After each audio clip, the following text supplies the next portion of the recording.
Hi, and welcome to Dani After Dark. If you're new here, make sure to like and subscribe so you don't miss a notification or a new episode. Tonight is the December Book Club book review, and we are doing the Menendez murders, the shocking untold story of the Menendez family and the killings that stunned the nation by Robert Rand. So I will say, I have a lot of notes for tonight.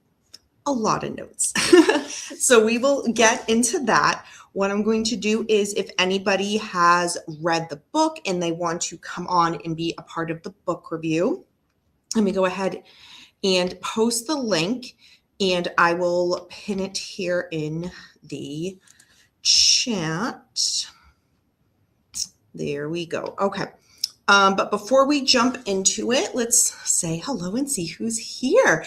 And also, before I forget, I hope everybody had a great holiday season. For those who do celebrate the Christmas holiday, I took a bit of a break last weekend, family, friends, whatnot, visiting back, where you live. And it's just a lot of plans. And I really wanted to get in a weekend show and it just wasn't possible. So we will be back this weekend, though, with a true crime and chill.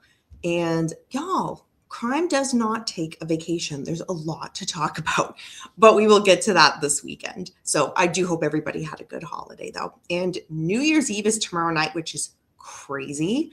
So yeah, I do hope tomorrow as well, everybody has a good, safe, and happy and healthy New Year's Eve into New Year's Day. So let's see who's here. Beckham, an hour early first in the chat. I don't trust it. I don't trust this. Just remember, girl, it's true. Okay, that's what Beckham took away. So I did not watch the Netflix documentary. So if anybody is going to reference that, by all means, feel free to do so in the chat. Y'all definitely chat about it. I just have not seen it, so I can't relate to kind of what that conversation is. But I do get the gist because I've seen enough other content creator reviews about it to have kind of basically got the gist of what it's about. James Watson, hello. Chris James, you have been wanting me to read this book for quite a while. So I hope I do this review for you proudly. Let's see who else is here. That's a bold statement. This book changed my whole reaction to them. That is very interesting. And I'm hoping as I'm going through this, obviously there's only so much I can recap in a book review, a timed book review on YouTube, as opposed to the whole book, which takes hours upon hours to read. So if there's something that as I'm going through, you're like, Dani, you forgot this, or I really, stuck with this part of it, by all means, please, please, please mention it in the chat. Let's see. Their dad and the DA and the judge were. You are already in here going. I love it. I absolutely love it. This is one of those cases that I feel like even to this day, there's still quite a divide on the subject of the Menendez brothers case, whether some people still believe that they were innocent in this, even though they have admitted to it. That's a very interesting angle. But there's still quite a divide on, was it premeditated? Was it not? Should they have gotten sentenced to the sentences they did? Should they have not, when they recently came up for appeal, and possible parole, should they have gotten parole? Should they have not? And I feel like there's still quite a divide, and that's okay. So if during the show, if people have differing opinions on that, totally cool. Again, to each their own. No one attack each other for our beliefs, which we don't do in this chat because we're amazing and we're all adults. But just want to say that as a disclaimer, if anybody's new and wants to, or if you've watched before and you haven't been in the chat and you want to jump in, safe space, feel free. And feel free to have the opinions you want to on this case as well, because there's a lot. There's definitely a lot. Virginia Wolf, happy New Year's Eve to you as well. Let's see. Yeah, I should have known. The thing is, Beckham should have read this book because he actually does have an interest in this case.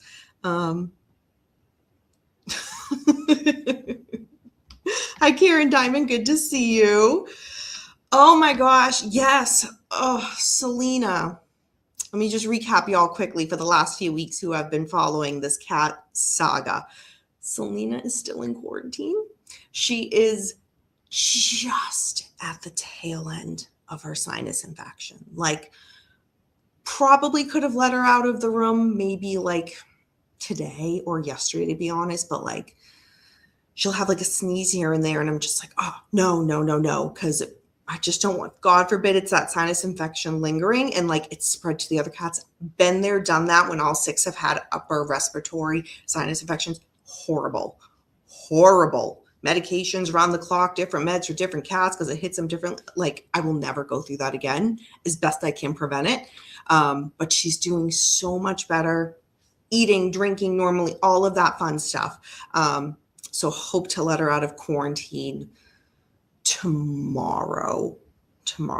But she's at the tail end, and oh, thank goodness. It has been a rough several weeks. If you guys got pets and stuff happens, if you know, you know, and you got to do what you got to do.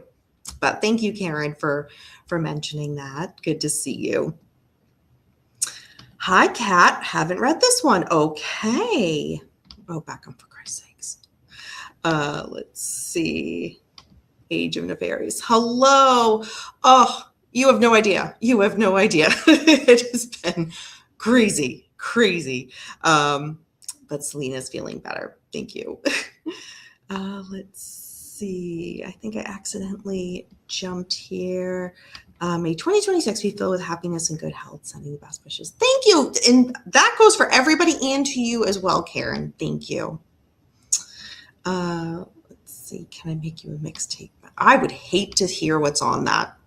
It would actually scare me. James Watson, it would really actually scare me. Tail ends. I knew someone was going to say something. I knew it. Good job, Dani. You keep them separated. Glass shoes getting better. Good thing that cat's. Oh my gosh, right.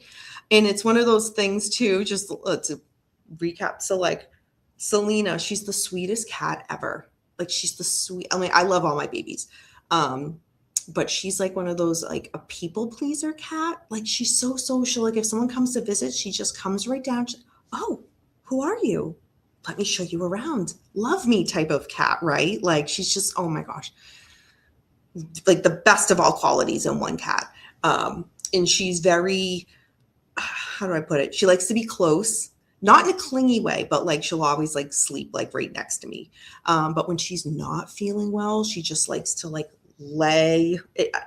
Is it uncomfortable for me? 100%, but it's like she'll just lay right across me. It's like, and when she's breathing, like you can like hear the congestion, and it's just, it's like the saddest, sweetest thing, because she just is like, I just want to be close to my person. And it's like, I will fall asleep like that if I have to, because like it like melts my heart. It's like so sweet, but so sad at the same time. Because I'm like, she doesn't feel well and she just wants to be close.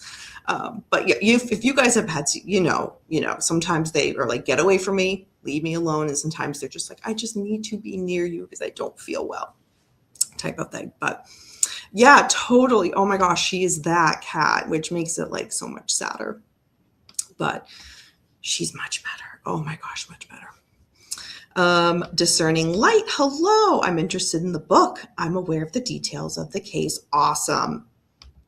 Okay. So as I said, I have a lot of notes. So let's just go ahead and dive in. So this is the book, and it is the updated edition. So I will go ahead and read the back of the book as I have typed out for y'all. So the top just has 2 reviews on it, and then it says, discover the updated edition of the definitive book on the Menendez case and the disquieting true story behind Netflix monsters, the Lyle and Eric Menendez story. So now that we got that out of the way, so what it says the book is about. A successful entertainment executive making $2 million a year, his former beauty queen wife, their 2 sons on the fast track to success, but it was all a facade. The Menendez saga has captivated the American public since 1989. The killing of Jose and Kitty Menendez on a quiet Sunday evening in Beverly Hills didn't make the cover of People magazine until the arrest of their sons 7 months later, when the case developed an intense cult following. By the time the first Menendez trial began in July 1993, the public was convinced that Lyle and Eric were a pair of greedy rich kids who had killed their loving, devoted parents. The real story remained buried beneath years of dark secrets, a culmination of more than 30 years of journalist Robert Rand's relentless reporting. The Menendez murders shares these intimate breakthrough findings, including a deeply disturbing history of child abuse and sexual molestation in the Menendez family going back generations. This updated edition also reports exclusive new revelations linking the 1980s boy band Menudo and the Menendez family, a firsthand account of the emotional reunion between Eric and Lyle Menendez, and surprising insights into how the Menendez brothers remain resilient and live with purpose despite a life sentence without parole. Today, Rand's discoveries give the brothers new hope for reopening the case. So I will say right off the bat, that description is pretty spot on. But with that being said, it touches just slightly on so many little details that are woven throughout this case that will be expanded upon so much more as the book goes on. But just within each little, each sentence is very purposeful in this description. And each sentence, again, will be expanded so much more as the case unfolds within the book. So the book itself, I'm not sure it's kind of picking up on camera here. It is quite a big book. It is 359 pages. There are 60 chapters that are broken into 10 parts. Some of the chapters are quite lengthy, but then some of them are only maybe like 5 or 6 pages. So it kind of varies with what you're reading. With that point being said, it makes it easy for the reader in regards to if you want to get in a few chapters, depending on where you are in the book, you're able to do so, kind of sit down, devote time to that without being in, for example, if there's a book that only has like 10 chapters and each are like 40 pages, it makes it difficult for the reader to sit and just kind of read through a few chapters, where this makes it quite easy to do so. There are also 24 pages of photos in this book. Some are color, some are black and white, but all of the pages are glossy. So let me see if I can show you a difference, for example. So this is one of the examples of a black and white photo. The shine is kind of not really picking up how glossy the photos are. And then let me grab one that's, these are big, bright, bold color photos. So you get a bit of a mix in there, which I think was pretty cool, the way that those artistic choices were done for those photos. So now let's go ahead and jump in. So the book starts on the night right away of August 20th, 1989. Quote, the last in the lives of Jose and Kitty Menendez. Their elegant residential street in Beverly Hills was so still you could hear a leaf drop, end quote. And right away, y'all, if you're familiar with the Manson case, if you're familiar with the book Helter Skelter, right away, that opening line, I just was like, Vincent Bugliosi. Vincent Bugliosi's Helter Skelter. It just, right away. If you know, you know, and if you haven't read it, you're like, well, Dani, what are you talking about? You're a much better person. You're a much better person.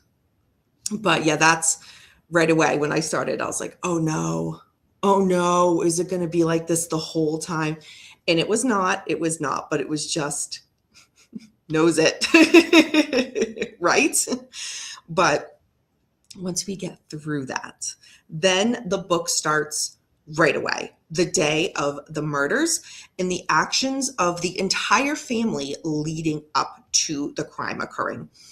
It describes the attack, but it does not say who the assailants were. So yes, it describes Jose's movements throughout that day into the evening, Kitty's, Lyle, Eric. But when it gets to the crime itself, it just vaguely will say the assailants. So it doesn't, if you're not familiar with this case and you're reading this book, you're at first probably going to wonder who committed this crime, like who.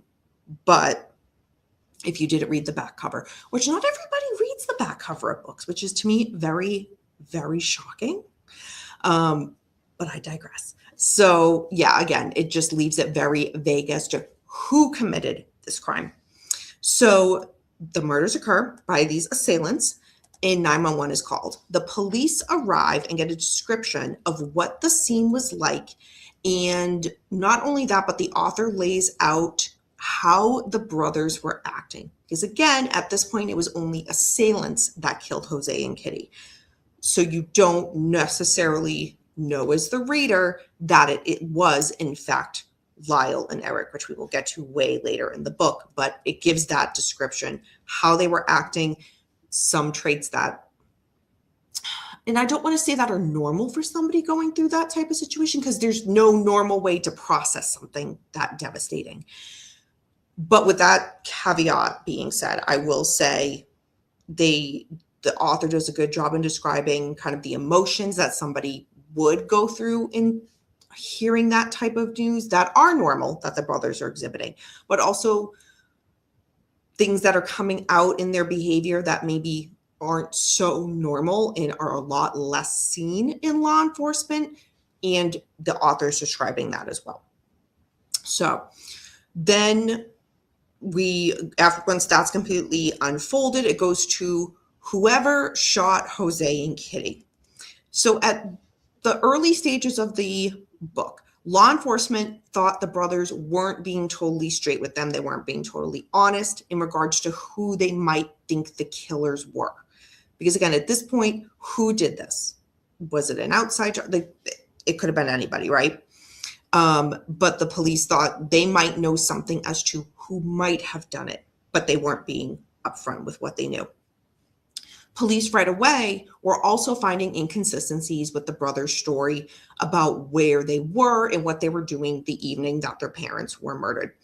The brothers talk about Jose and how he was a ruthless businessman.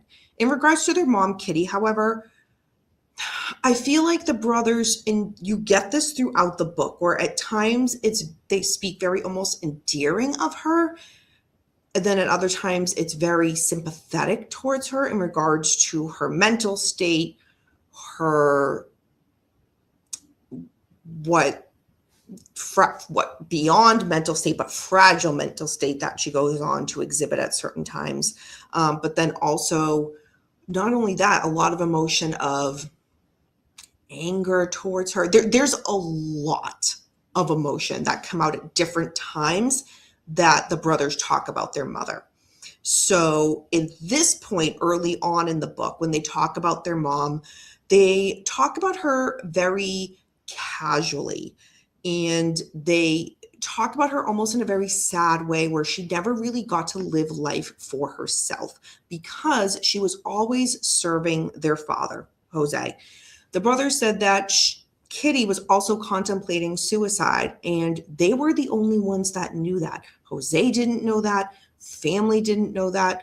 Only Lyle and Eric knew that their mother was suicidal, according to them. So Officer, and I'm probably going to mispronounce his name, Les Zoeller, last name is spelled Zoeller. So we learn about him and his entering the picture in regards to this crime and his role throughout the case. When he arrived at the Menendez home, it was 2 a.m.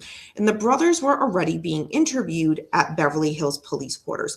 He talks about his first encounter with Lyle and Eric, and it's very interesting. It was 5:30 in the morning. The brothers pulled up in a taxi back at the family home and said, quote, they needed to pick up some tennis equipment, end quote. However, they were certainly not allowed back in the house. So it was very strange that they would come back to the house and that was the first thing on their mind was, hey, we just need our tennis equipment. Very strange. Lyle and Eric were being treated and looked at as victims victims in this by law enforcement. So with that being said, they were not given gunshot residue tests.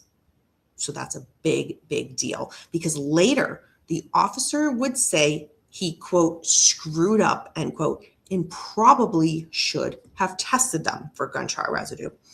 So I do realize as I'm going through this, a lot of these details, if you're familiar with this case, you might be like, all right, Dani, yes, I know that. Dani, we've heard that.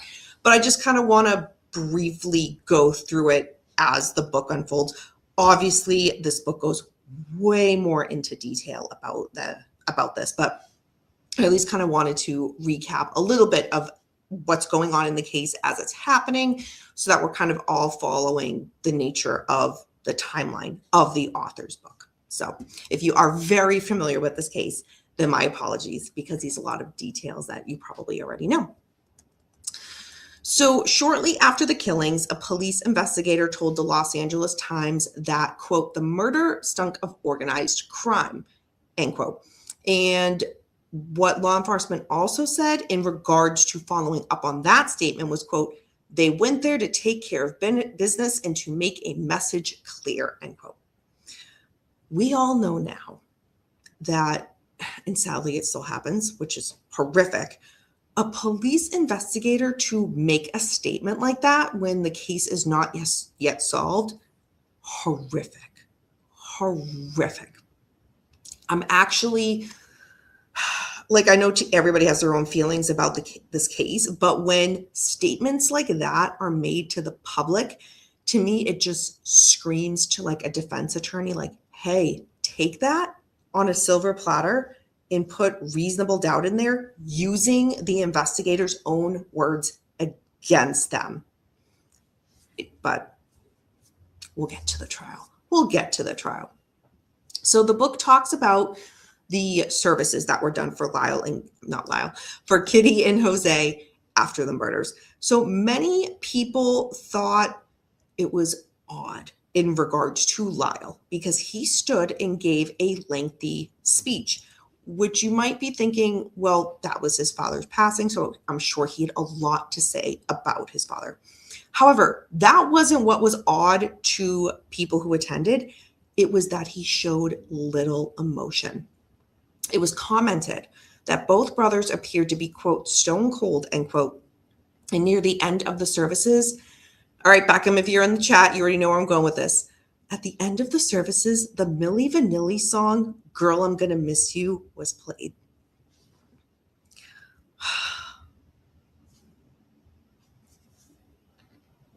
Was that the only song? I think we'll just move on. I think we'll just move on from that. Not my choice of song, but nonetheless, here we are. So, family. So, a lot of family on both Kitty and Jose's side flew in after the murders, not only to be there for services for Jose and Kitty, but to be there for Lyle and Eric.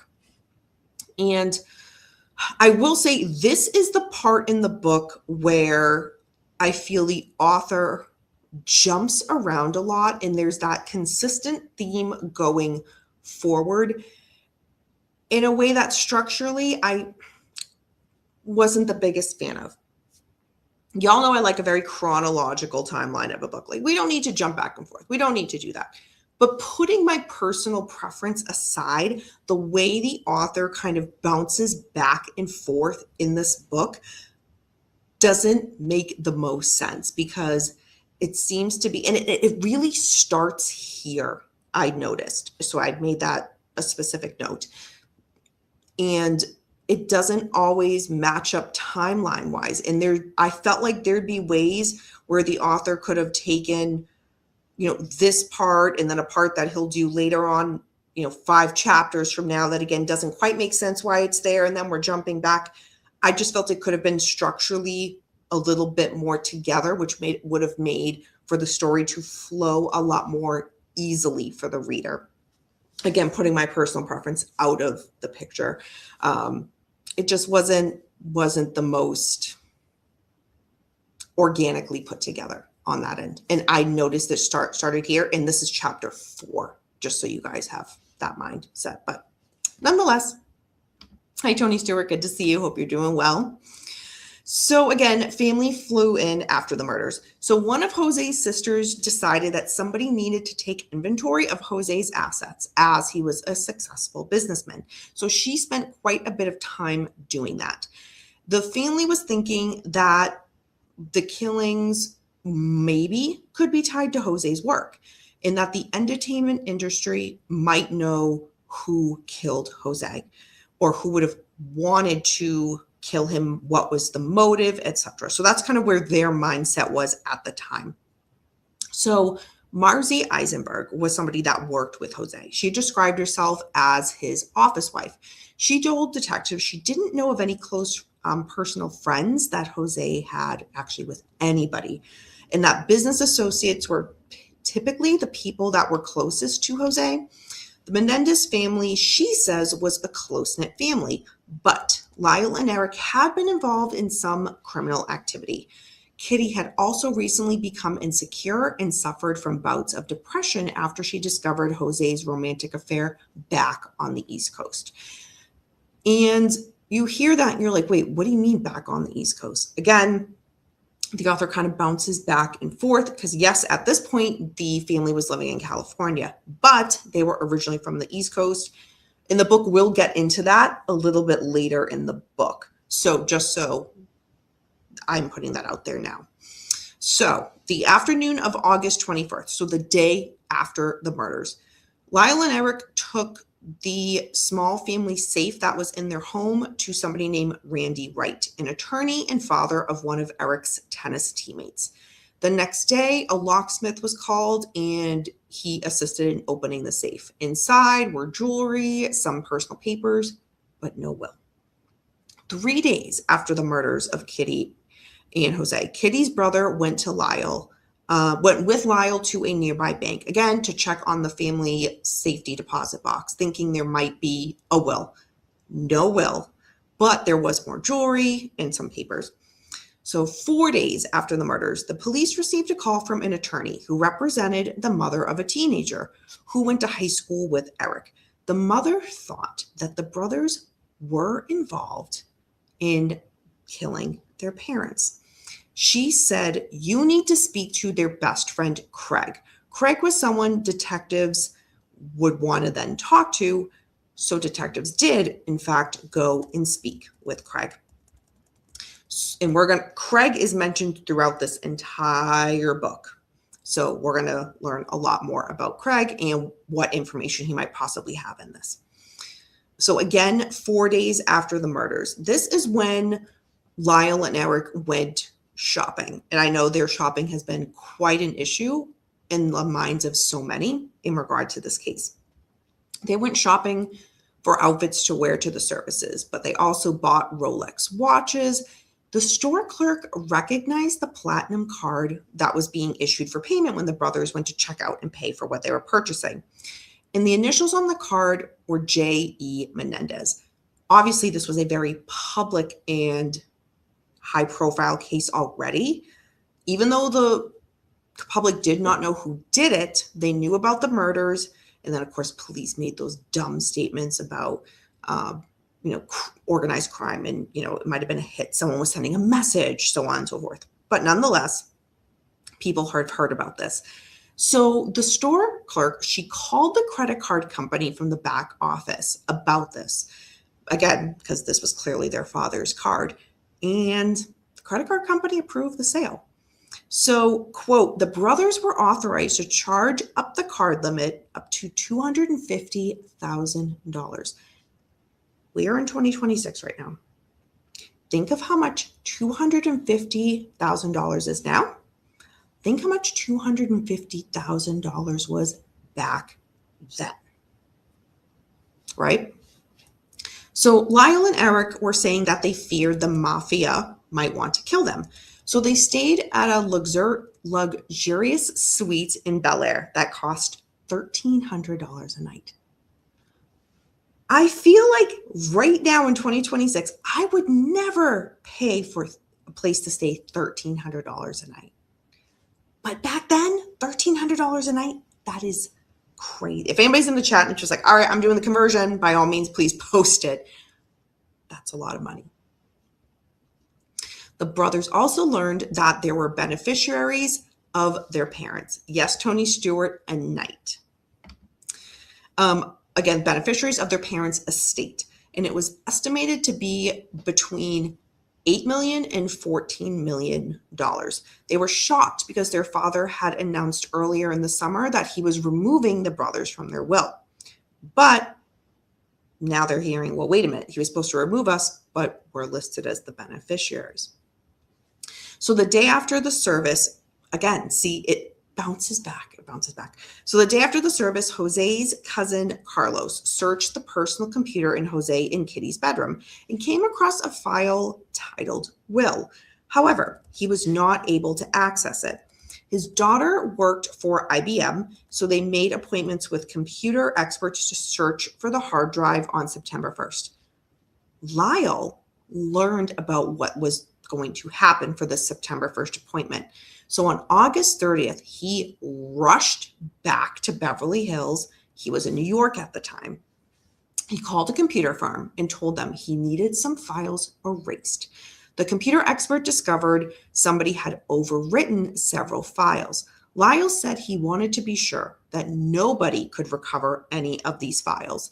He said he was going to be selling the computer and needed the entire hard drive erased. He asked if the data minus 4 files that Lyle wanted to make sure couldn't be recovered could be reloaded back on the computer. And if you're saying, why? He wanted it to look as though the computer expert had never touched the computer. Although this was a very odd request, the computer expert did that. He completed the job. All right. For context, Wolf is saying gas was like $1.25 in 1989. And James Watson is saying, so $250,000 would be about $620,000 a year. And for the hotel suites of $1,300 a night back then, right now it would be about $3,200 a night. Tony Stewart, your 15 minutes of fame is here, hon. Isn't that math is crazy? Crazy. All right. So Eric, he stayed with a cousin in the San Bernardino Valley area. This cousin, Henry, was 20 years older than him. They never really spent much time together. Eric, however, had told Henry his account of the night of the murders was entirely true. Over the next week, Eric was too frightened to sleep in the bed himself, so he would actually, this is weird, walk into Henry's bedroom and lie down on the floor, or crawl into bed with Henry, almost like a small child would do after a bad dream. On August 30th, so now 9 days after the murders, Eric and Lyle were deemed potential suspects by the police for the murder of their parents. September 17th is when the investigators drove to New Jersey to interview Jose's sister and her husband. When detectives arrived, they had no idea that the brothers were actually there. They were staying there with family. So they re-interviewed the brothers, going detail by detail what happened leading up to the brothers coming across Jose and Kitty being murdered. So Eric asked the detectives, have you spoken to Jerry Oziel? And I'm probably mispronouncing his name too. And I feel like there is a common way to say his name. However, I have seen different pronunciations online, so I'm just going with the one I think is the right one, Dr. Oziel. So police were like, no, we had not. We've actually never heard of that name. So Eric was like, oh, that's my psychiatrist. So the detective said they're not going to be able to speak to Dr. Oziel due to confidentiality. But Eric, what he could do was make a call to Dr. Oziel and waive that privilege. And Eric said, yes, I'll call him. I promise I will do that. Several days later, an attorney called the police and said any future interviews with Lyle and Eric must be arranged through his office. So no client privilege waived for Dr. Oziel. So law enforcement now is focusing on the brothers because law enforcement are realizing that not only do they think that they're suspects in this, but the brothers are not getting in contact with the police. They are not returning their calls. They are not following up with anything regarding the deaths of their parents. Typically, during a murder investigation, relatives are anxious. They are wanting information and they want it fast. They want to know what happened to my loved one, who did this, because who did this needs to be held responsible. So they stay in close contact. The brothers did not do that at all. In fact, it was like they just didn't seem to care at all. So detectives were also very interested in seeing the spending habits of Lyle and Eric.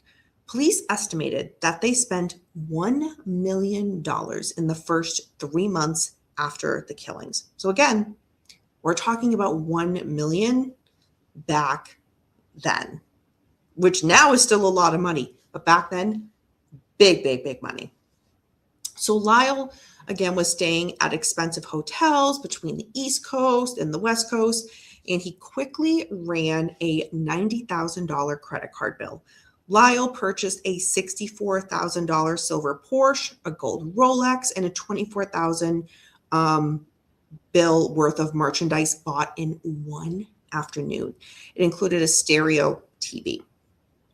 Eric bought a $17,000 Jeep Wrangler, but he also stayed in fancy hotels. So some of their spending is pretty similar, but some of it is a little bit different. But nonetheless, they are both spending money fast. So the author says that his assignment for this case, so this is brought in on chapter 7 as to what the author's role is in this book and kind of following this case, right? So it began for the Miami Herald in 1989. It was not supposed to be to cover the Menendez murder investigation. Instead, it was to write a 5,000-word biography about a Cuban-American success story that ended in tragedy. He describes, the author, how he met with Jose's sister, Marta, 2 weeks after the murder and learned about the Menendez family history. So the author, Robert Rand, was supposed to meet them at a memorial service in Miami, but the brothers, who were supposed to be there too, they skipped Miami and instead went to Daytona Beach with their girlfriends. So again, the brothers skipped a memorial service for their parents to go elsewhere with their girlfriends. But nonetheless, so then the author was saying, okay, I'm now supposed to meet up with them in California. He set up a time, made all the travel arrangements to be there, but the night before, the brothers called to cancel. This happened about 4 or 5 more times. Meanwhile, the reporter spoke with people who knew Jose. So after 2 weeks of failing to get an interview with Lyle and Eric, the editor ordered him home. So Marta called her nephews on Robert Rand's behalf, saying, you need to meet with him. So an appointment was made for October 20th at the family mansion. Eric's girlfriend, when Robert Rand showed up, was the one to actually greet them at the door. She said the brothers were delayed, but come on in. And she's like, yeah, I'll even show you around the mansion, which is super weird because the author kind of notes being shown through the house. And he noted that the parents, if his parents were murdered in that home, he would certainly not be staying there. He would not certainly be living there. But it was so easy for the brothers to still be staying there, in between them traveling and whatnot. But also Eric's girlfriend staying there too. So it's just, he's like, this is just very odd. Very odd. 45 minutes later, Lyle and Eric show up. Within 5 minutes, Lyle said that, oh yeah, we're actually thinking of writing our own book about our father, his extraordinary life. So when Robert took out his tape recorder, as any journalist would do, the brothers, Lyle particularly, was like, no, you cannot record, and you're only going to be here for a short amount of time today. Not only can you not record, do not take notes. So for the next hour, Robert did that. Lyle, he noted, did about 90% of the talking. And Lyle compared his father to John F. Kennedy and Martin Luther King Jr. Very, very odd. So the few times Eric spoke, he looked to Lyle as though he was wanting his approval about what he was going to say before he was going to say it. They agreed to meet the three of them again the next afternoon on Saturday for more conversation for the interview. But the night before, shocking, Lyle called to cancel. So it was then rescheduled for Sunday at noon. And when Robert Rand showed up, it was Maria Menendez, the brother's grandmother, who was there and answered the door. She said, oh, well, Lyle unexpectedly had to leave on Saturday night to go back to Princeton, and Eric was asleep upstairs still. So she went up to wake up Eric to speak to Robert Rand. So Eric did. He came downstairs and he did speak to him. And this time the tape recorder was on. So Eric talked about himself. He talked about the family history, his parents' relationship, and Jose as a man that he actually feared. He said that when he met with Beverly Hills Police, so Robert says that, I met with Beverly Hills Police. Eric right away really kind of perked up and was like, I want details, like what I want information about your conversation with them. So the detective was saying, well, they've been trying to reach you, but you have not been calling them back. Eric did admit that is true. I have not been getting in touch with them. And when Robert asked Eric about the latest of what was going on in the investigation in regards to who would have done this to Jose and Kitty, Eric said, yeah, I don't know. Eric suggested that people who should be interviewed by Robert would be people who knew the family well. And with that being said, he said, you will see that they all respect our father. Back in Miami, once Robert Rand left, he had some follow-up questions for Lyle and Eric, but they never called him back. Marta, their aunt, called Robert to say, you know, there's some photos that we gave you, but please don't use like a certain one. It was a certain family photo, because she didn't want the photos or pictures of Lyle and Eric to be released to the public, because she didn't want the brothers to get death threats. So,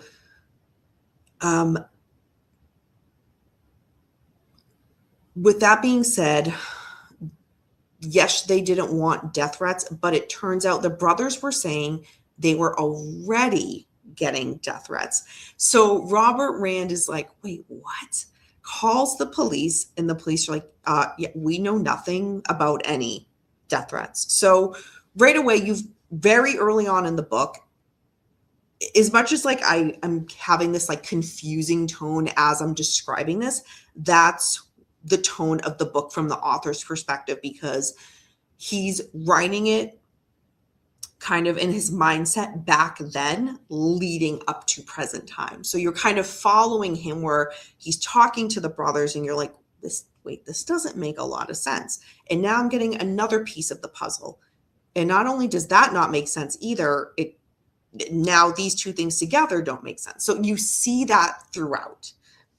But again, if you're familiar with this case, that is not surprising at all. So just kind of keep that in mind as I'm going through. So the editor said that he thought that, and this is, again, early on in the book, chapter 7, he says he thought the brothers killed their parents, but there were things that he didn't agree with. And what he says is this moment led him in his decades-long quest to determine what really happened to Jose and Kitty Menendez. So now is in chapter 8 where we go back to Jose. We go back to Jose in regards to the background of his family, the background to him being born, his family structure, so on and so forth. So that is described in a lot of detail in this chapter. In the following chapter, chapter 9, Kitty's background is discussed. So her family's background, her her role in her family, and then also her meeting Jose Menendez, and then kind of their relationship and what led them to get married and start a family, so on and so forth, which that in itself was a bumpy road. The author does get into that later on in the book, but it just kind of quickly is like, okay, they start dating and then they get together. So chapter 10, at this point, Jose and Kitty are now married. They're starting their lives. They're starting their careers.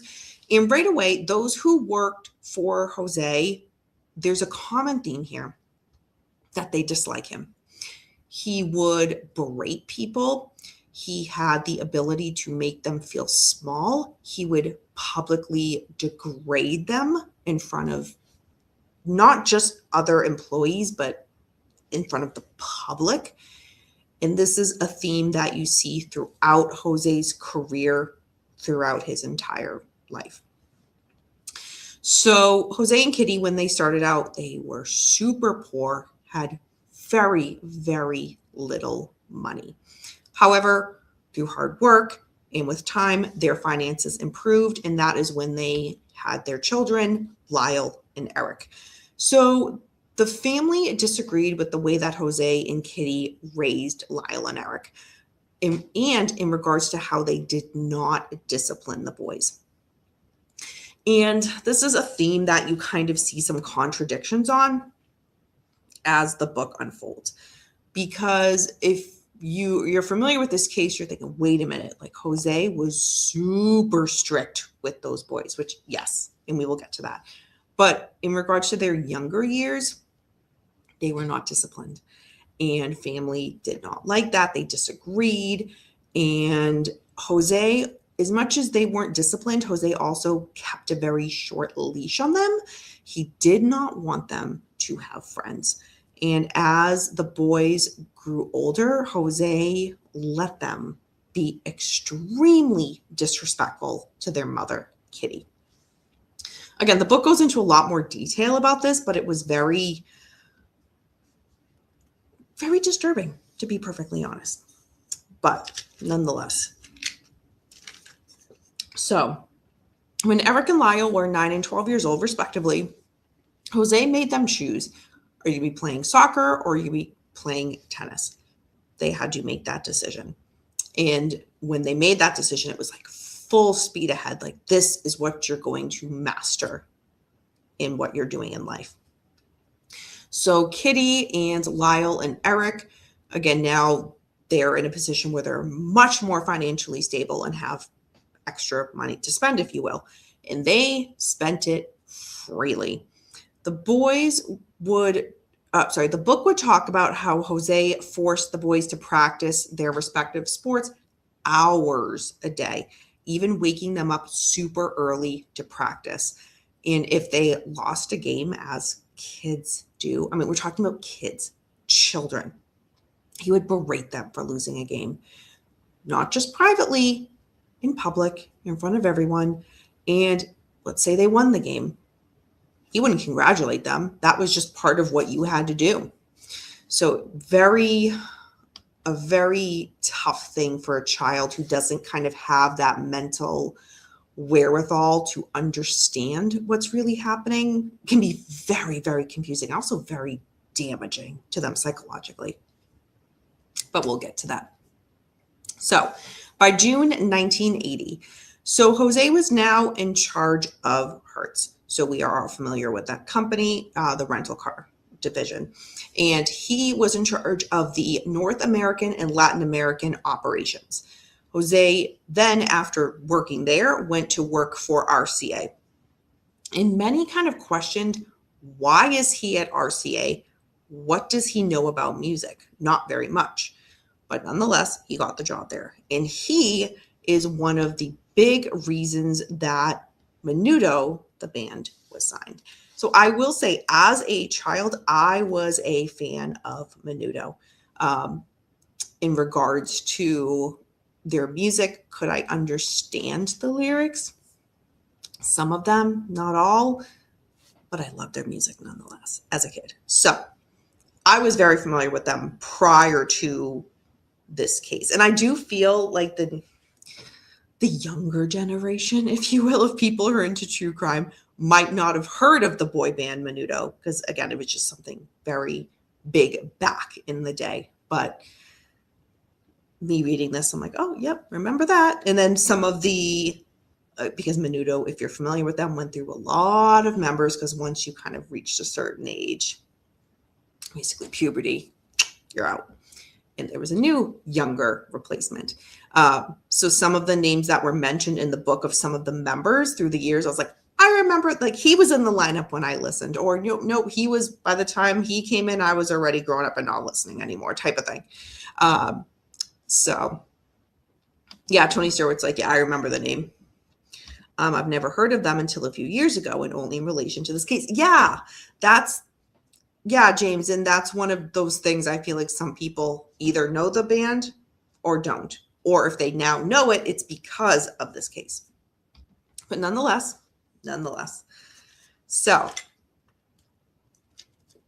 now the book talks about a woman named Megan. Megan is the booking agent that Jose was having an affair with. So the book does go into detail about how they met, how the affair started, and the progression of it. Kitty did find out, and Jose said, okay, fine, the affair's over. But wasn't. Megan loved Jose, and she was also the one that then eventually would end it with Jose because he was too controlling. Kitty also learned about another affair that he had to a woman named Charlotte.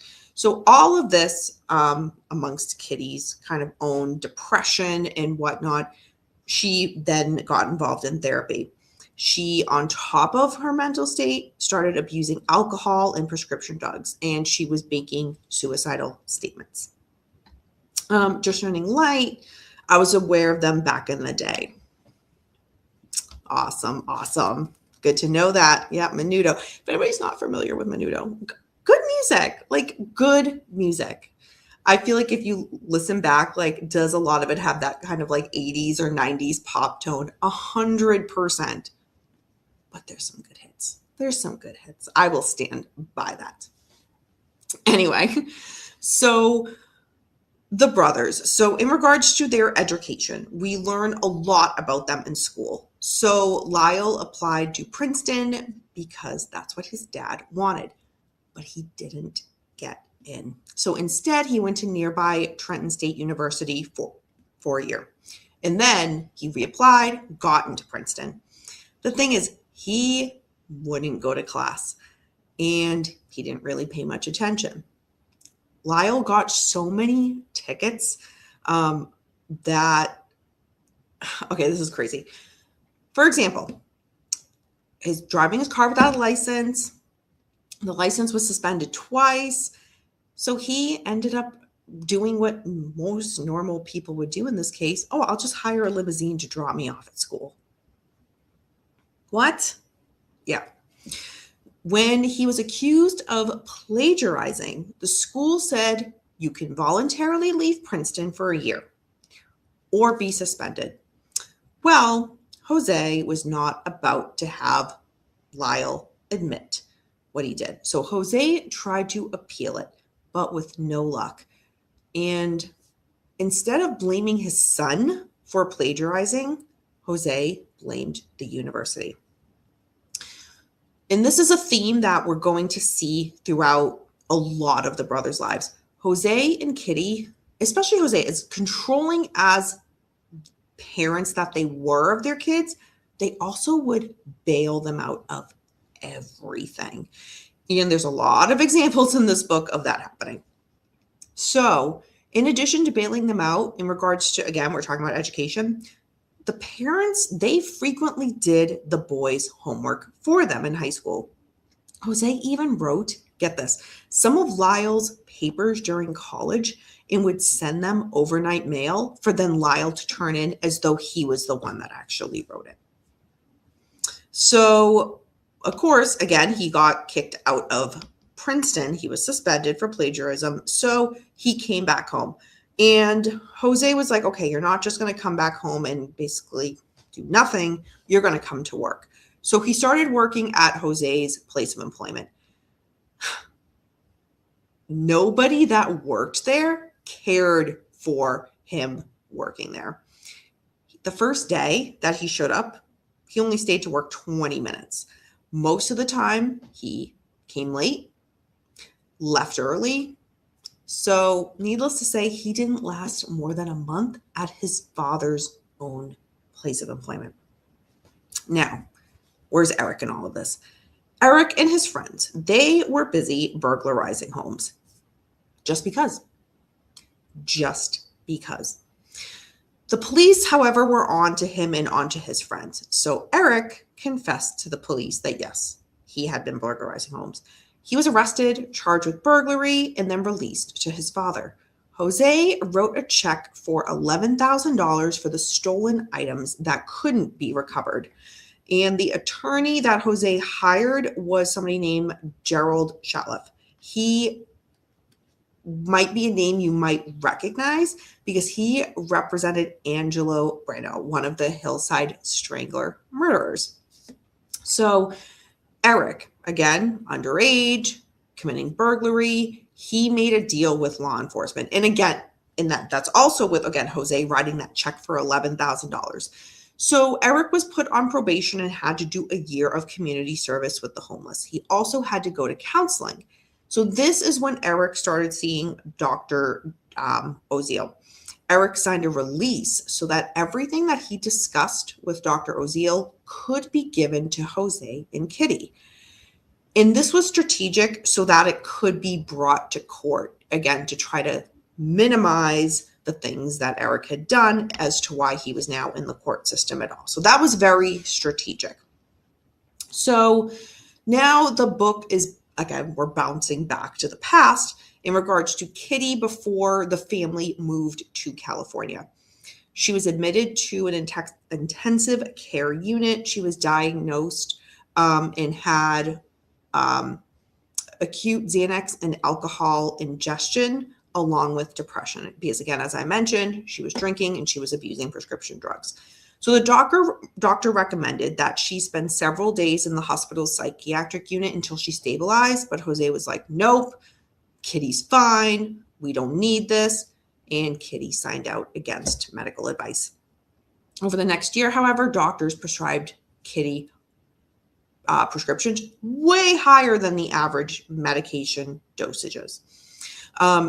Kitty then threatened to poison herself and her family.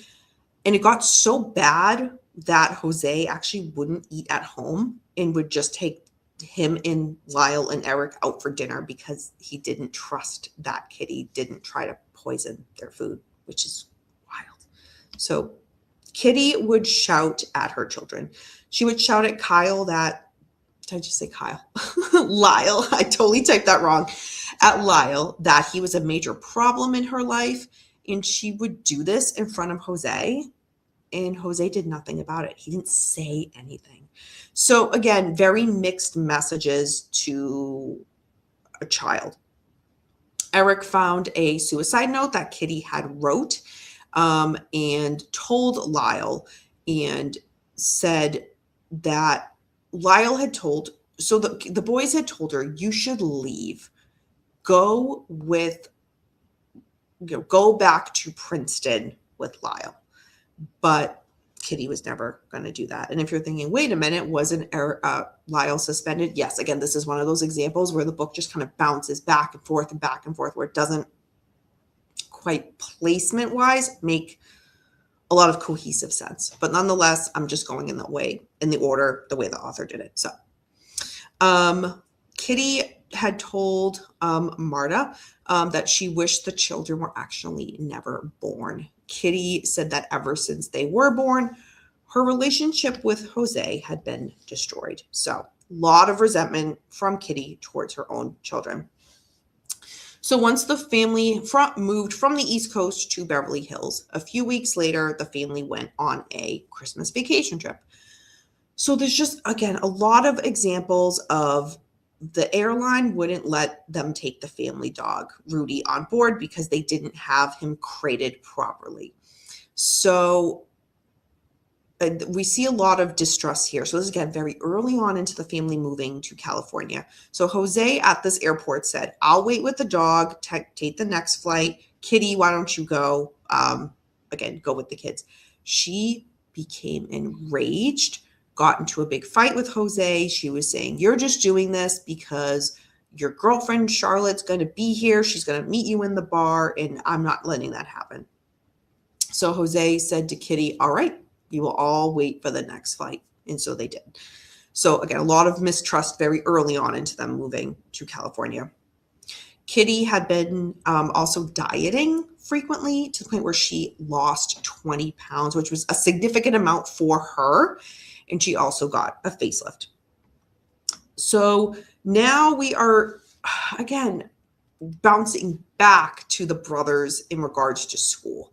So we learned about Eric in high school, attending Beverly Hills High for his senior year. He was on the tennis team. He got B's for grades, so average. In drama class, he did so well that the teacher offered him placement in a special program, but Jose would not allow it. And that's when Eric really just checked out and he started getting bad grades, started failing. The teachers were seeing that, okay, clearly he is struggling in school. They thought he had dyslexia. And at a parent-teacher conference, the teacher asked about Eric's reading disability. Kitty said, well, yes, he has one. We had him tested when he was younger, and we were told that Eric is dyslexic.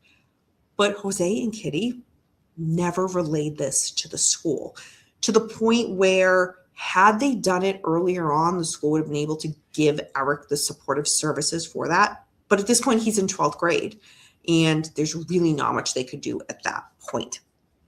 Eric also had a girlfriend named Kristen Smith. They started dating shortly after Kitty demanded that Eric find a girlfriend within 6 months. Hey, PJ, good to see you. Yeah, literally and figuratively. So this is when we learn of the name Craig again. Remember, law enforcement wanted to talk to Craig way earlier on. So Craig was one of Eric's friends. Jose actually did not want Eric to be friends with him because he thought that Craig was actually the police informant that was the one that basically ratted Eric out during their whole burglary investigation. But nonetheless, Eric and him remained friends. Yeah, demanded he get a girlfriend.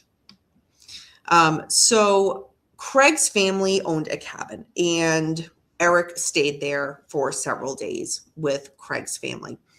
And during this time, it is said that Craig and Eric had written a screenplay about committing the perfect burglary.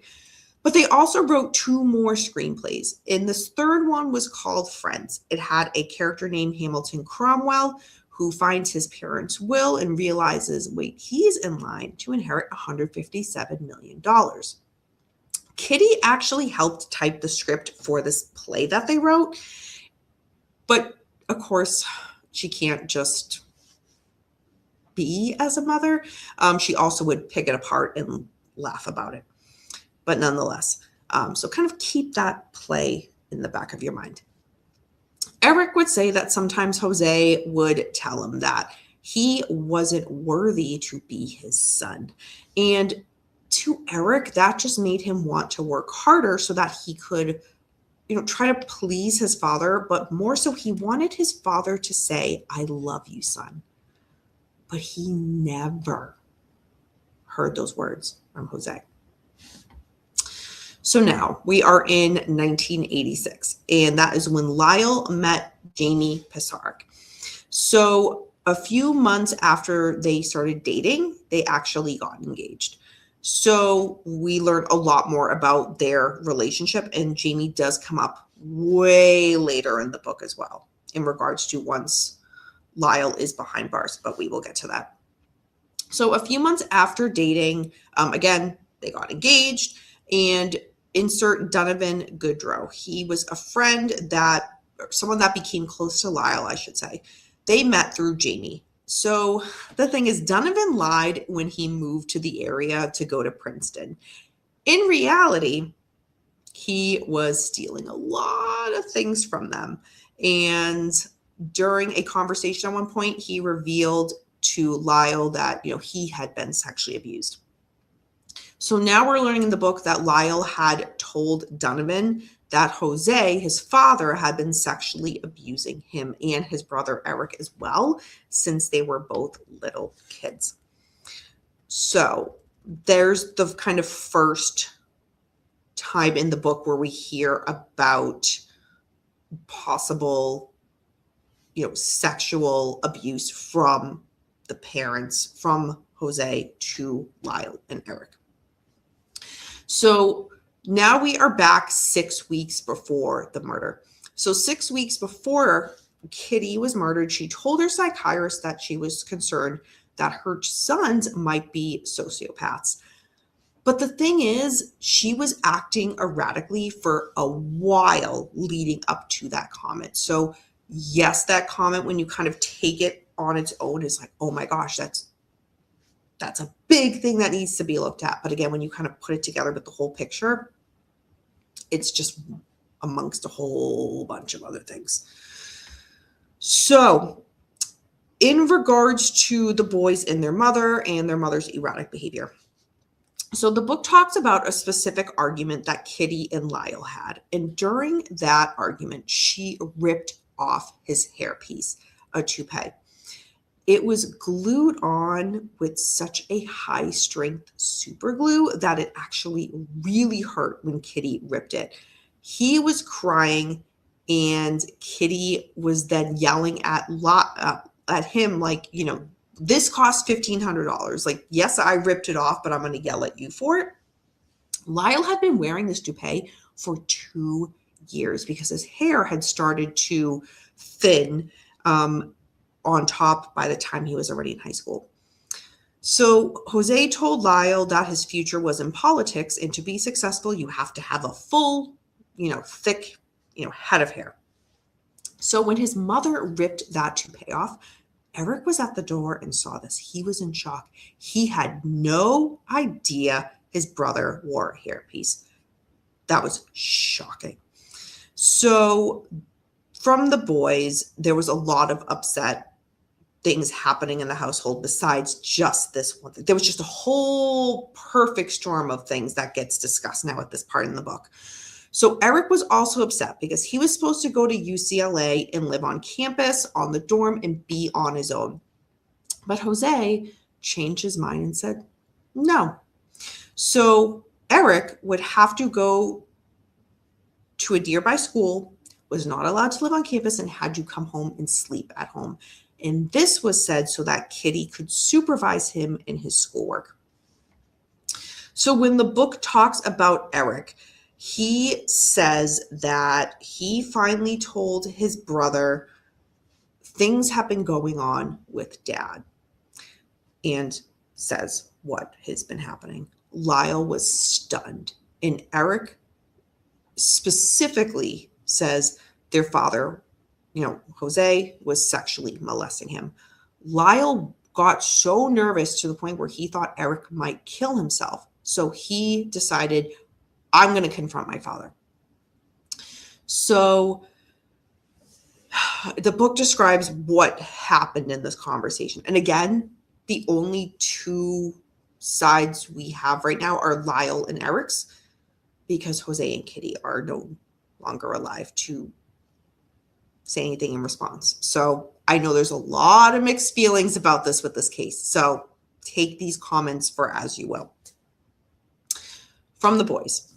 So Lyle said he started the conversation with his mom, saying, quote, Dad is doing things to Eric again, end quote. When Kitty asked what type of things, Lyle told her sexual things. He was so angry. Lyle left the room and confronted his father. And we're going to get back to Kitty too, because there's more to it than that. So Lyle confronting his father as soon as his father got home from a trip, because Jose was away for work. Jose responded by shouting, quote, "You listen to me. What I do with my son is none of your business," end quote. Lyle then threatened to tell everybody about what his father was doing. And the thing is, the Menendez family image was so important. Like the outside image, so important. Like the most important thing. And what happens behind closed doors stays behind closed doors. And I know that statement goes for so many families in just such a more meaningless way. Like just the basic little things were like, what happens behind closed doors stays behind closed doors. You know what I mean? For just little things. But in this case, with this family, these were big, big things that Lyle said that I'm going to tell everybody. Jose responded by saying, quote, "We all make choices in life, son. Eric made his, you've made yours," end quote. Lyle then believed that he and Eric were now in serious danger. The public image, like I mentioned, of the Menendez family was Jose's entire life. So Jose then angrily went to Eric and confronted him, saying, quote, "I warned you never to say anything to Lyle. Now go tell everyone. I'm not going to let that happen," end quote. So Eric now bursts into the family room where Kitty was. Remember, I said we get back to that. And Kitty responds by saying, quote, "I know. I've always known. What do you think? I'm stupid," end quote.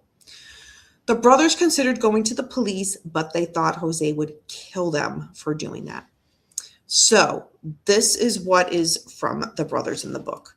They decided they had to buy handguns for their protection, so they drove to several stores. When they were ready to buy a gun, the store asked for a copy of a California driver's license. Eric didn't have his license with him, and Lyle's had been suspended 3 months earlier, so they actually didn't get any handguns that day. However, after that point, someone using the ID Donovan Goodrow purchased a gun. Remember, this was an idea that Lyle had from back when Donovan Goodrow was in the picture, lied, was stealing a whole bunch of stuff, confessed to his friend. Yes, I'd been sexually abused, so on and so forth. When Donovan left, and the book goes into it a lot more detail, when Donovan left, he left behind a lot of things, including his wallet and his ID. Now that ID is now being used to purchase a gun. So it's like at the time, not a big deal. Like, oh, he left his wallet. But now that's coming into play. So kind of, again, keep that in mind. Yeah. So in the next part of the book, it talks about, again, at this point, Lyle and Eric are super paranoid that they've already said, we're going to expose this family. So Jose and Kitty want to take the family on a fishing trip. Lyle and Eric are so paranoid, they're like, this is our parents plotting to kill us. This is them going to kill us. So it talks about that, but of course, nothing ends up coming from it, right? So the brothers, one night, they go out, they get back, and the house door is locked, which is never usually the case because Kitty would just always leave the doors unlocked. And since she always left it unlocked, the brothers, they didn't have a key to the house. They didn't carry it around. So they had to wake their parents to be let in. Kitty was so angry for being woken up. She told the boys, again, such a response for being woken up by your kids for locking the door. "I wish you were never born and I hate you." That was her response. Jose then angrily went down the hall to Eric. Eric wouldn't open the door for Jose, and Eric retreated his loaded shotgun. And that's the first reference where you're like, well, wait a minute. The book kind of just says, oh, the brothers couldn't get a gun, but somebody with the idea of Donovan Goodrow got one. And now Eric has one. So he now has that hand loaded shotgun, but Jose does not know that. But at this point, Jose stomped away saying, you're going to have to come out in the morning. So that was that for the night. Early the next morning, Sunday, August 20th, 1989, the brothers decided that they should stay apart the entire day because in their mind, if the parents were plotting to kill them, they were going to kill them together. So it makes sense if we stay separated for the day, they won't kill us. So Perry Behrman, friend of the brothers, was called to make plans for the evening. He didn't pick up his phone, however.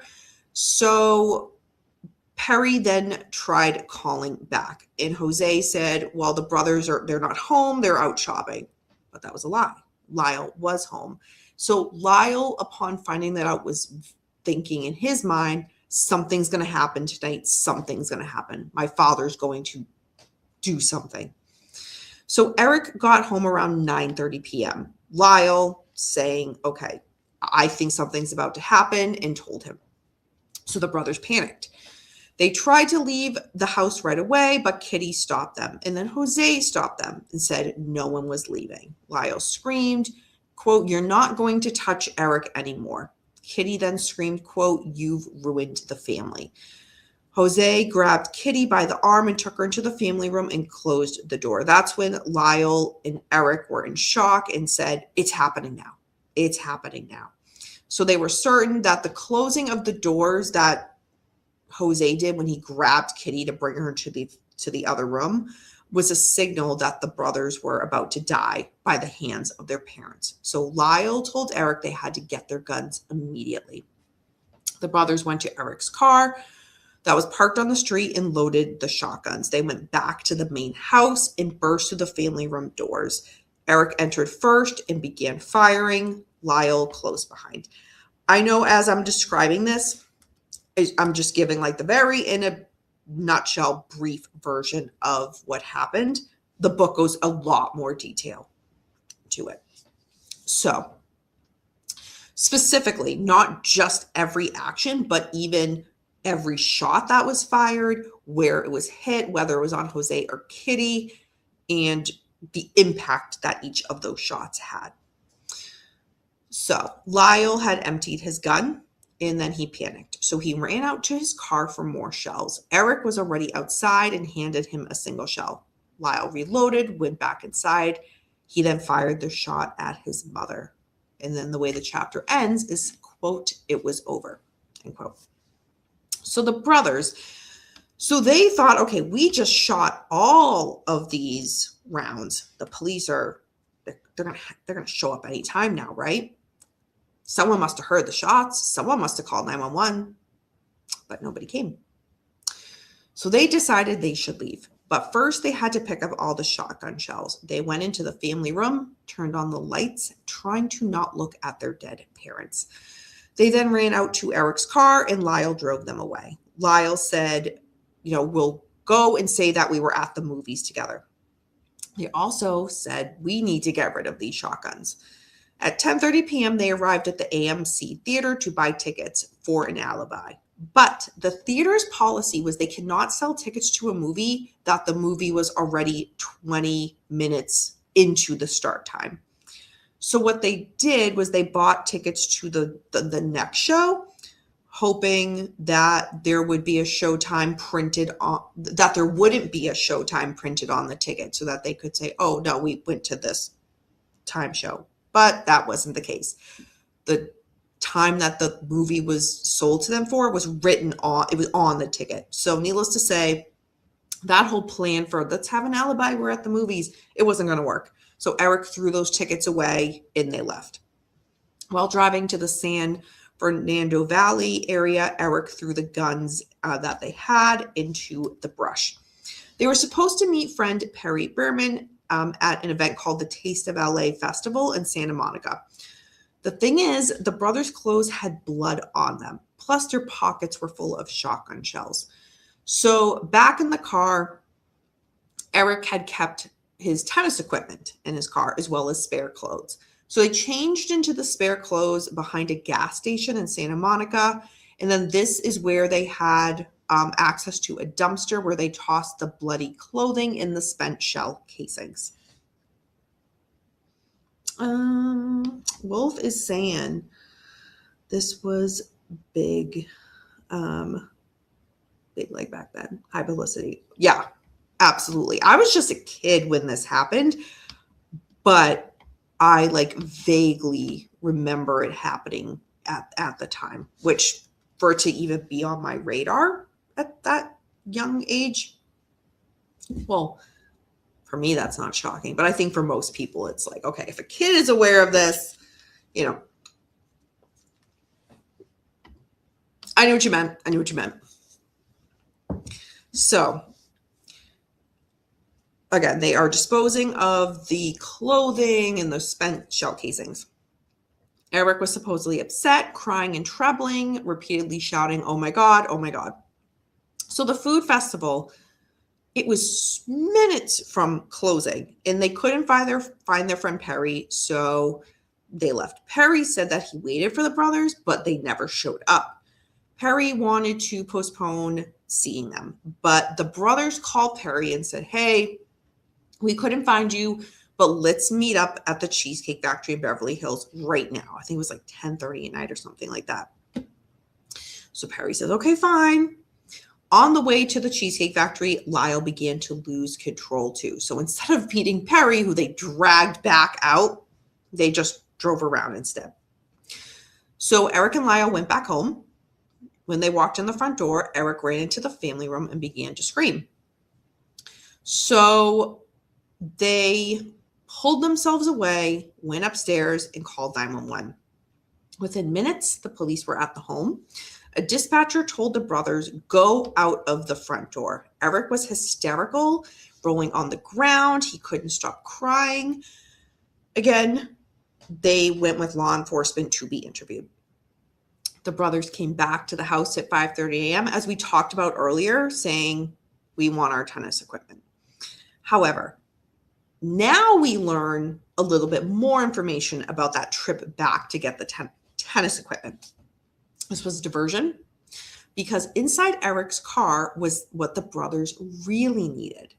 It was the unused shotgun shells and the receipts from the stores where they bought the guns and ammunition. The brothers were allowed to get into their car and were able to get what they needed and took it away out of the car and away from the crime scene. Lyle put everything into a tennis bag, so the police did not notice. So now we are jumping back again in this book to Dr. Oziel. So 2 months before the murder of Jose and Kitty, the psychotherapist, Dr. Oziel, was contacted by a woman, Judalon Smith. Judalon Smith is a name that is going to now go throughout the entire rest of the book in big time during the trial. But this is the point where we're first learning about Judalon.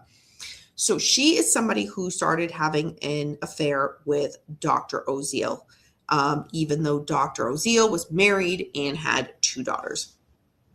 So October 30th, 1989, Dr. Oziel got a message from Eric. Eric wanted to see him the next day and insisted that "I want the last appointment of the afternoon." Dr. Oziel was certain that Eric was going to confess to the murder of his parents.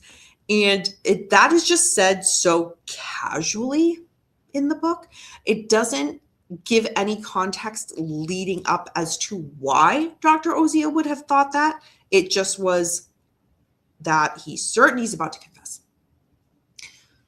I would have, again, as a reader, I would have liked a bit more context to why the doctor felt that, because just to kind of say that was like, well, yes, we know the outcome, but why? What led the doctor to think that? I wanted that as a reader, as someone who is into psychology, but nonetheless, we all can't get what we want here. So anyhow, so what we have next is, quote, "The events of the next 48 hours would be hotly debated and litigated for years to come at the 4 participants, Dr. Oziel, Judalon Smith, and Lyle, giving conflicting accounts of what actually took place starting 2 therapy sessions, end quote. So obviously, the 4 participants also include Eric. So the book gets into a lot of kind of back and forth conversation where Eric says, we did it. Dr. Oziel says, you mean kill your parents? And Eric says, yes. A lot more in there, but I'm just kind of taking out like the gist here. So according to Dr. Oziel, Lyle and Eric planned to kill their parents in earnest, as there was no way they could get away with killing their father without killing their mother as well. Dr. Oziel said the brothers called it, quote, the perfect crime, end quote, except Eric was having a hard time handling what they had done and living with it. His guilt was overwhelming him, and he just had to get it off his chest and confess to someone. No one had witnessed this crime, however, so there was no one to challenge Eric and Lyle's alibi. No one could actually point the finger at them. They had people, including law enforcement, might have had their thoughts of, we think they're involved, but did they have anything concrete to really put that ball in motion? They didn't. So Dr. Oziel had asked Lyle if he knew that Eric was going to be kind of confessing this. Dr. Oziel wanted them to call Lyle to come to his office immediately. Okay, so I totally worded that weird. Basically, he's saying to Eric, does Lyle know what you're doing, what you're telling me? And Eric says, okay, I'll call Lyle, get him down here immediately.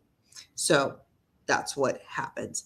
And when Lyle hears his brother say, I told him everything, Lyle's kind of asking, what do you mean? And Dr. Oziel says, you need to come over here. I don't want to talk about this on the phone.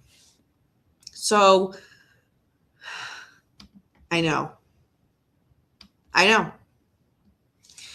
And like for the law enforcement officer kind of jumping back to like the first chapter to be like, oh yeah, I kind of messed up. You think? But sadly, those mistakes still happen today. But James, I am right there with you on that.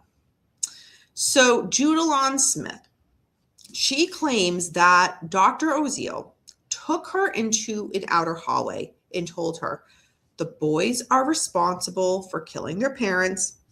I'm afraid for you and my kids and myself. So this is when Lyle then arrives. It's about 6:30 p.m. And Judalon is in the waiting room sitting while this is happening. When Lyle realizes that Eric told the doctor everything, he says, quote, I can't believe you did this. I can't believe you told him. I don't even have a brother now. I could get rid of you for this, end quote. Lyle couldn't understand why Eric went to the doctor first instead of coming to him, and said that confessing was, quote, stupid, end quote. Dr. Oziel and Judalon would testify in court under oath that Lyle had said to Eric, quote, now I hope you know what we're going to have to do. We've got to kill him and anyone associated with this, end quote, meaning Dr. Oziel. So Lyle and Eric, however, they deny that this threat, the statement, was ever made. Dr. Oziel's notes from that day said that Eric was extremely upset and that Lyle was very unhappy and that Lyle was considering killing me and Eric had the same feeling, end quote. So Lyle and Eric, they eventually left. And against Dr. Oziel's kind of, it's weird because it's like on the one hand, I don't even know how to describe it because it doesn't make sense. Dr. Oziel here, he's saying like, oh, the brothers are saying they're going to have to get rid of me and anybody associated with this. But then Lyle and Eric want to leave and Dr. Oziel doesn't really want them to leave. Do with that what you will. So what happened was that the doctor, after they left, locked the door to the waiting room and to his office. He then called his wife to say, you are in danger and the kids are in danger. Leave the house and find somewhere else to stay in the next few days.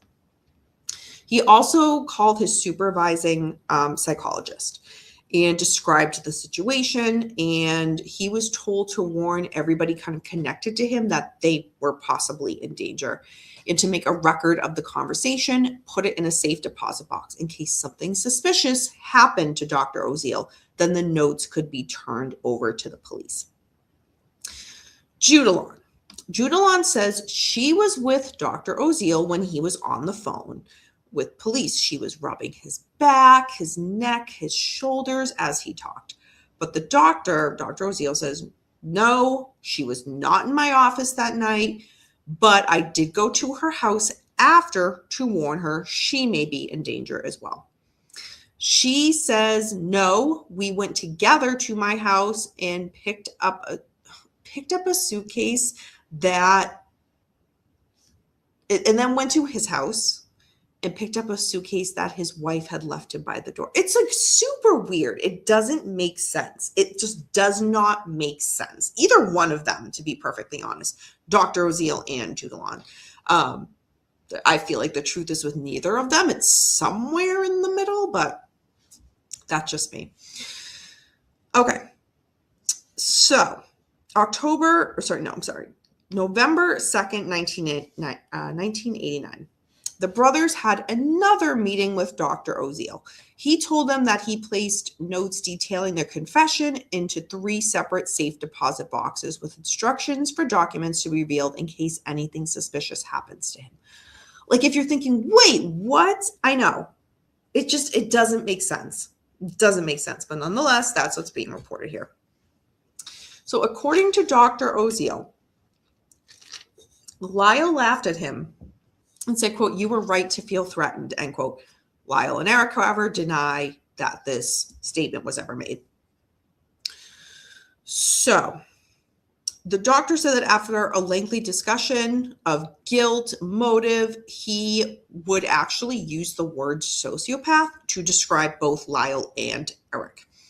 Lyle said, can you define what that term is?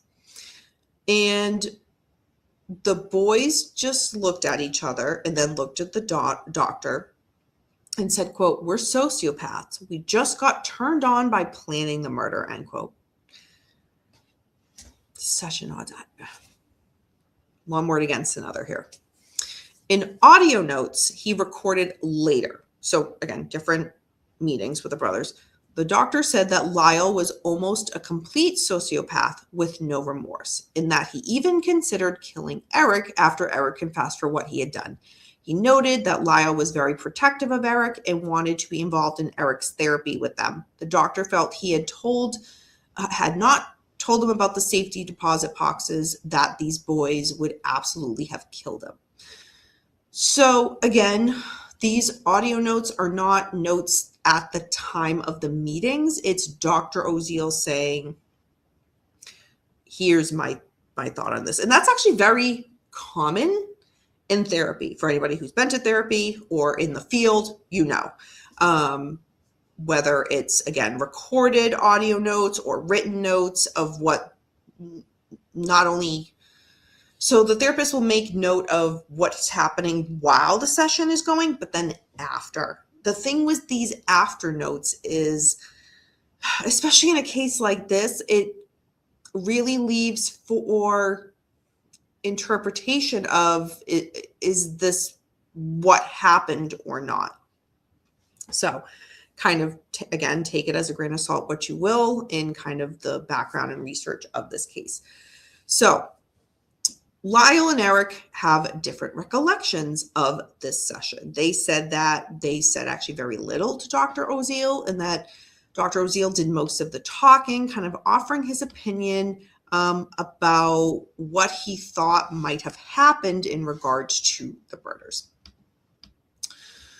So Now, again, the book bounces back to Dr. Oziel hiding out with his family for 3 days.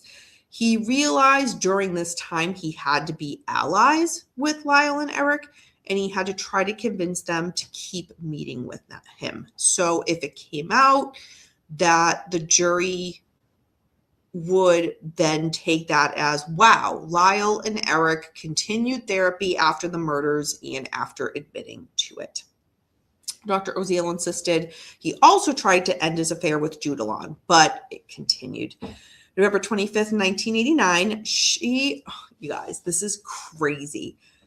Judalon gave Dr. Oziel a paper that was designed to look like a legal contract, but it was pledging her devotion. It was called, quote, the most official sex I owe you, and it was signed by her. The two witnesses to this devotion, and I'm like, y'all, why do the cats got to be dragged in? Why does the cats have to be dragged in? The two witnesses were her cats, Shanty Oz and Isha Kitty. They signed with their paw prints. Damn it, Judalon. Like, if you're going to do something, leave your cats out of your stupidity idea. It makes me outraged. It makes me outraged. Leave the felines out of it. Yes, that part makes me so angry. Leave your cats out of this. Let's move on. Because I'm angry. So, yeah, that's quite a pledged devotion there. I don't know. I'm so angry. When I read that, I was like, damn it. Like, this is already stupid as it is. Why are you bringing your cats into it? I can't think straight. Tony Stewart, I can't think straight. It is what it is. All right. So now we get back to Craig, who I mentioned at the beginning was going to be kind of woven in throughout the entire rest of the book. Friend of the brothers. So Craig is now going around telling people that Eric confessed that he killed his parents and that he bragged that he was writing a screenplay about the murders and was going to make millions from the deal. So Craig, again, because police obviously went and talked to him, he agreed to wear a body wire for the police when he talked to Eric. So on November 29th, Craig met with Eric at a restaurant. And when they started talking about the screenplay, Eric says, quote, don't fuck with that anymore. You know, I didn't kill my parents and Lyle didn't do it. He was with me, end quote. So Judalon, depending on what you believe, became suicidal and she ended up staying with Dr. Oziel and his family. She then began to still supposedly threaten suicide or threaten that she was going to go to the police and say what she knew about Lyle and Eric's confession. And the thing is, Dr. Oziel telling somebody else that, hey, this is what Lyle and Eric told me, big ethical thing as a therapist. You are not supposed to do that. So her saying, I'm going to go to police and say what you told me, it's a big deal. Hello, Russell. Good to see you. So Dr. Oziel had to sign a confidentiality agreement. He claims that Judalon signed it in good faith. She claims that he forced her to do it when she was in the middle of a deep sleep. He put it in front of her, forced her to sign it without reading it. So it is also at this point where Lyle's friends had become kind of questioning / suspicious that Lyle might have been involved in the death of his parents. And the book goes on to kind of describe why his friends think that. But that's kind of the gist, is they're now kind of questioning, wait a minute, could our friend have actually been involved in this? So, March 8th, Dr. Oziel's wife, Laurel, was in the shower when Beverly Hills police detectives, a prosecutor, a court-appointed special master, and basically all showed up with a search warrant. They said her husband had evidence, 6 audio cassette tapes related to the commission of a felony. She called her husband, Dr. Oziel, and said, "You need to come home." Before he did that, he called his attorney in the American Psychological Association for advice on what to do.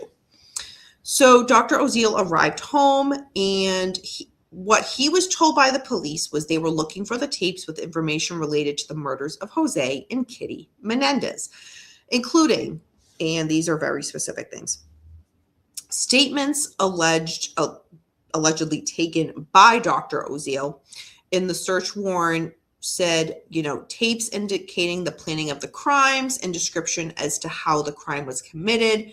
And they wanted Dr. Oziel's appointment book with the keys to the family safe deposit box. Because remember, he put session information in a safety deposit box in case something were to happen. So Dr. Oziel turned to the video camera that police had, because police had were recording this. And he said, "I would like to be clear that I have nothing to do with this court order, and I'm in no way, shape, or form violating the confidentiality or privilege of my clients." So when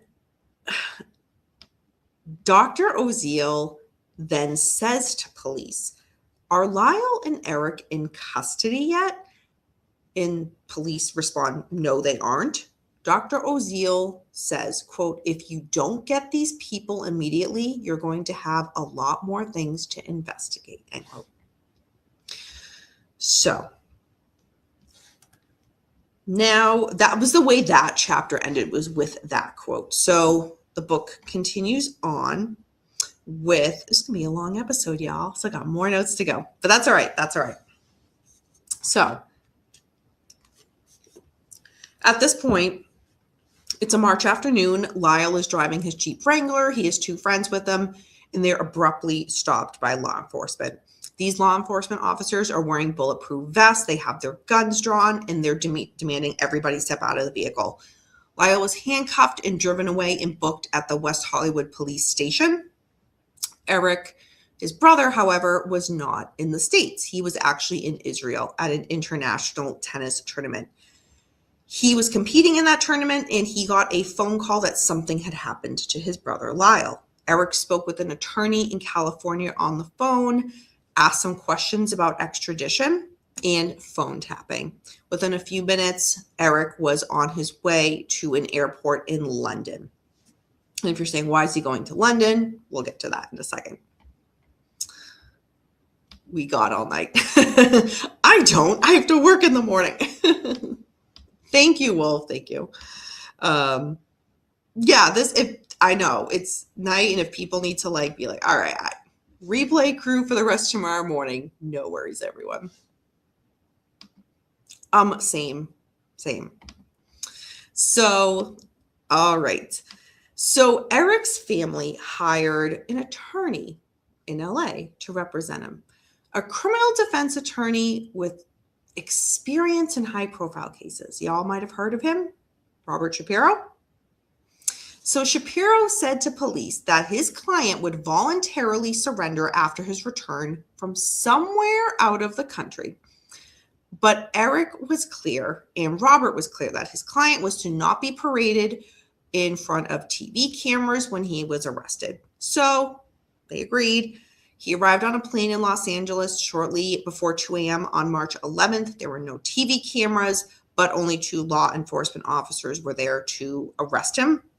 However, there was some family there, like Eric's godmother was there to comfort him when he arrived before he got taken and was arrested. So now both brothers are behind bars. Within 24 hours of Lyle and Eric's arrest, this went from kind of a local Los Angeles story to an international media sensation. After a few hours of being arrested, Eric and Lyle made their first public appearance at a Beverly Hills municipal court. They were read the charges against them, and that's where they learned they were not eligible for bail. So both the Menendez and Anderson family, because Kitty Anderson Menendez, family members flew in to Beverly Hills the night before Lyle and Eric entered their plea. They were all there to show their support for Lyle and Eric. Everyone in the family was unanimous. Their support for the brothers and their belief in their innocence. The brothers again entered pleas of not guilty. They also looked for additional attorneys to assist them. So Leslie Abramson was now going to be replacing Robert Shapiro as attorney for Eric. So law enforcement, when searching Eric's cell, came across not so good stuff to have, not so good stuff. They found what was called an escape plan. Like, stay stupid? I don't know what to say. An escape plan with information about extradition treaties with different countries, including notes about Swiss bank security. How will our girlfriends fit into this? Ways to enter Mexico, safety in Colombia, traveling to Lebanon or to London, so on and so forth.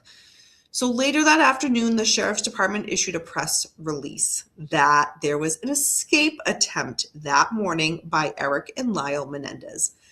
However, one deputy found a 17-page letter written by Lyle to Eric. So,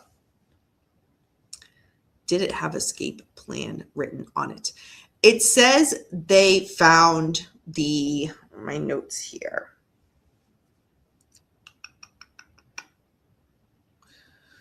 Notes on the, different security. How will our girlfriends fit in? I don't know. Okay, honestly, I don't know if it literally said like at the top escape plan. The way that the author lists the way everything was worded, it kind of wouldn't surprise me if it was just so bold to say that. But if that's not the case, it was very, very clear what officers found. And if somebody does know the answer to that, please, by all means, leave that information. So, Judalon Smith, back in the picture. She now did an interview with Diane Sawyer on Primetime Live in August 1990. Y'all can find this online. You can find it online if you are so interested. It's worth it. It is worth it. So this was her first TV appearance speaking about the case. She says, quote, "I heard from their own mouths that they killed their parents," end quote. She said she overheard Lyle and Eric confess down the hall from Dr. Oziel's office because he wanted her to call police if there was anything that kind of sounded violent or dangerous. She says she was the one that tipped off police that the brothers had cracked an alibi and dumped the shotguns along Mulholland Drive. She said she never heard an ounce of remorse from Lyle and Eric or one word spoken about any type of abuse by the hands of their parents.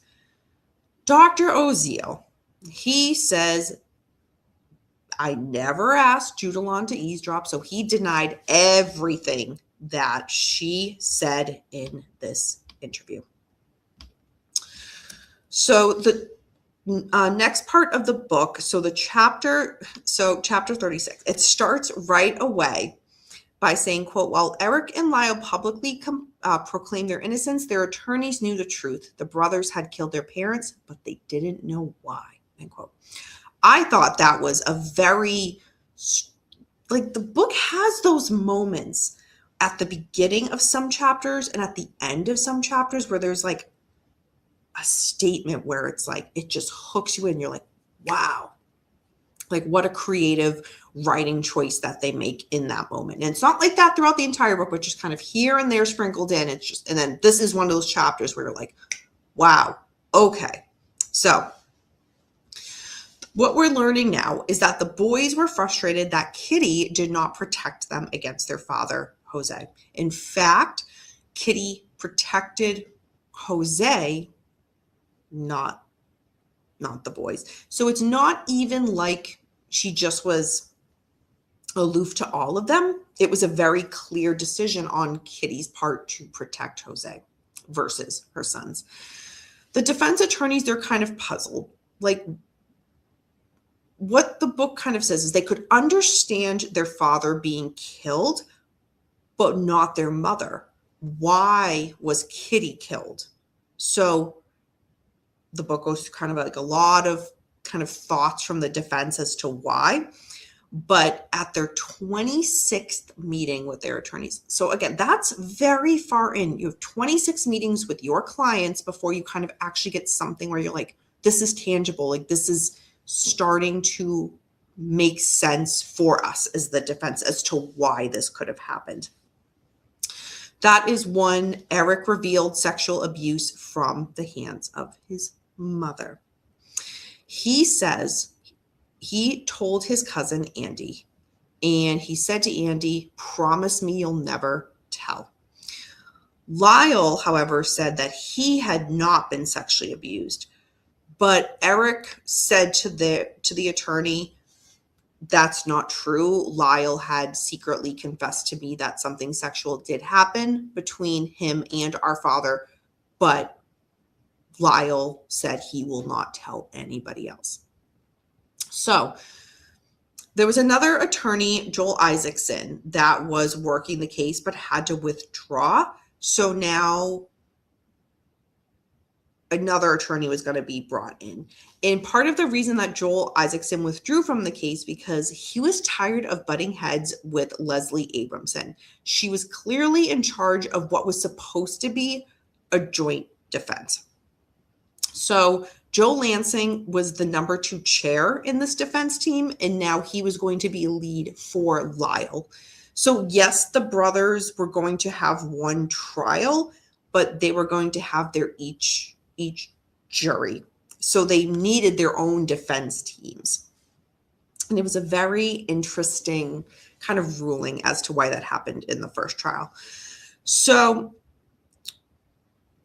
a big thing that happened was in 1992. The California Supreme Court rejected a lower court ruling that the prosecution, in regards to access to tapes for the disputed therapy sessions. So what came out of this was that the justice agreed that 2 of the meetings were not confidential because Dr. Oziel believed that Eric and Lyle posed a danger. But the other 2 sessions were going to remain private. So it's kind of like, yes, out of these 4 tapes, 2 are going to be allowed to be played in court, and here's why, and 2 aren't.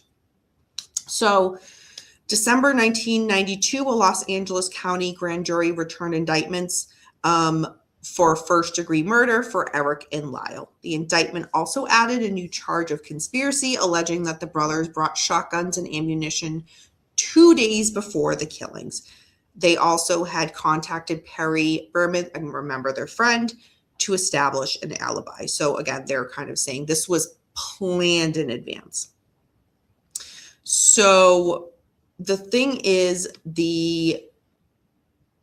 it was not brought up to include murder for financial gain in the indictment, which was very interesting that was not brought in. So the book then gets into the first trial. I'm not going to go into like all the little details because we'd be here like another hour. So just the basics from the first trial. It started July 20th, 1993. Outside was a complete and total media circus. People were lining up as early as 6 a.m. to try to get what little public seats there were into this murder trial so that they could watch. Again, there were 2 juries. This chapter goes over so chapter 37, it goes over opening statements from both the prosecution and the defense. The defense's job was to be clear to the jury that they weren't disputing that the murders happened or who did it. They were trying to focus on why it happened. And their defense was that the brothers killed their parents out of fear. with the prosecution. Instead, they focused on the greed theory, and they really went over the shopping spree of the brothers.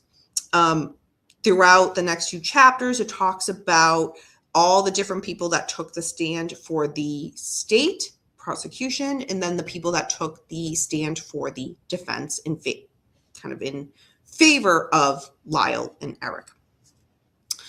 So, actually, the author, Robert Rand, was forced to testify. He said he found it bizarre sitting in the witness box and looking out at Lyle and Eric because they were the people that he'd been kind of covering for this time.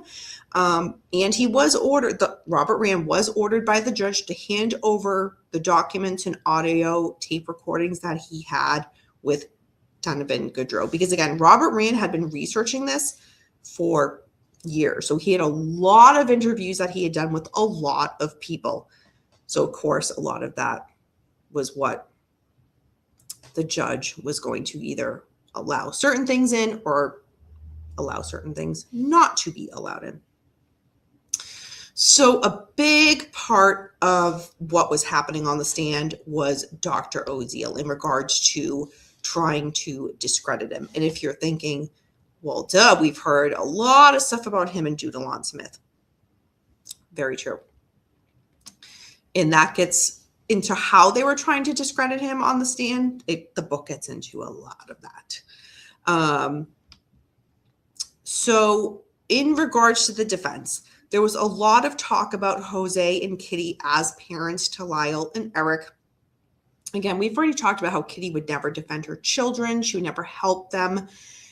Even giving examples, and I made sure to put this in because I think it was very poignant here.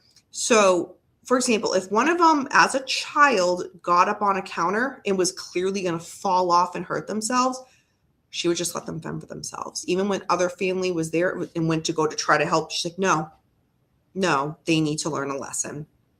Jose would humiliate, ridicule his children, and no one ever questioned Jose. No one ever said no to Jose. So Jose's sister, Marta, she took the stand. And when she was questioned as to why you didn't say any of these things about Jose and Kitty's parenting to police when you were interviewed, she said, quote, because it would break the image that I knew Jose and Kitty always wanted to give. They were a very beautiful image of what the Menendez had been. And I didn't wish to change that. I wish I never had to change it, end quote. I think that's extremely telling. I know we said earlier about the image that Jose and Kitty wanted to project. And again, you know, what happens behind closed doors stays behind closed doors type of thing. And now as the trial's unfolding, we're hearing from family who were very reluctant to tell police any of this, but now they're saying it on the stand. So you can kind of, again, take that as you will in regards to, which a lot of people do in regards to the brothers, and are they really guilty or innocent for premeditating this crime or whatnot, or their real motives behind the killing. So one of the chapters alone was recapping, but in good detail, when Lyle took the stand in his own defense. It was very graphic in regards to his statements about the sexual abuse that he had suffered from Jose. And I'm just going to leave it at that. Very graphic. So after that, the book talks about Lyle on the stand during cross-examination. And what the state was really trying to do was completely discredit him. And again, I feel like these several chapters about Lyle on the stand for the defense, Lyle on the stand for cross, and then the book then now gets into Eric on the stand for the defense, and then Eric on the stand for cross. I feel like you could get, honestly, 10 people to read these few chapters, and people will take away different things from it in different viewpoints on how they feel about it after, because it's very complex. It's very complex in regards to your feelings about, is what Lyle and Eric is saying sincere on, when they're being interviewed by the defense? How are they handling cross? Are they being discredited? The state's trying to discredit them. Did they do it in your mind and in your eyes? Did the state do enough to discredit them where now you don't believe everything they said when they took the stand in their own defense? Again, I feel like 10 people could read these and 10 people could totally different thoughts on Eric and Lyle. So I would kind of challenge everybody to kind of to read this book. It's a very good book. But to see kind of trying to keep an open mind, what you take from that. So, when Eric was on the stand, he did say what ultimately led to the shooting of his parents was that he finally told Lyle that Jose had been molesting him. So, again, I think that's it's hard because when I read that, it was almost like he's taking, whether you believe him or not, he's taking that full burden of, because I told my brother what was happening to me, this is what led to the murder of to the killings, murder, what word you want to use, of our parents. So, as much as what was going inside the courtroom was this back and forth, the debate of that back and forth was happening outside of the courtroom too. Reporters, as the trial was going on, was really questioning, are the brothers credible? Did any sexual abuse and molestation really happen? This was, and then not just being questioned by reporters, but the public had such an interest in this case. And there was a big divide amongst that too. And to this day, there's still that divide. So it was just one of those things where it really kind of trickled down to everybody having thoughts, feelings, concerns about what was happening and playing out in court during the first trial. So Andres Cano, the boy's cousin, Lyle and Eric's cousin, he testified about when he was 10 years old, Eric was 12. Eric confided in him about what was going on, that he was being sexually abused by his father. But again, he made his cousin swear not to tell his mom. So now, again, that cousin, who is now an adult, is on the stand saying, yes, this is what my cousin told me. He swore me not to tell anybody, and I didn't tell anyone. So during the trial, even though the brothers are on the stand, so Jose's mother, so Lyle and Eric's grandmother, they're there supporting. Even though they're, again, admitting this is what happened, Jose's mother refused to believe that they actually killed Jose and Kitty. She went as far as to tell reporters the mafia had killed Jose and Kitty. So, again, very, very interesting how she refused to believe that they did it.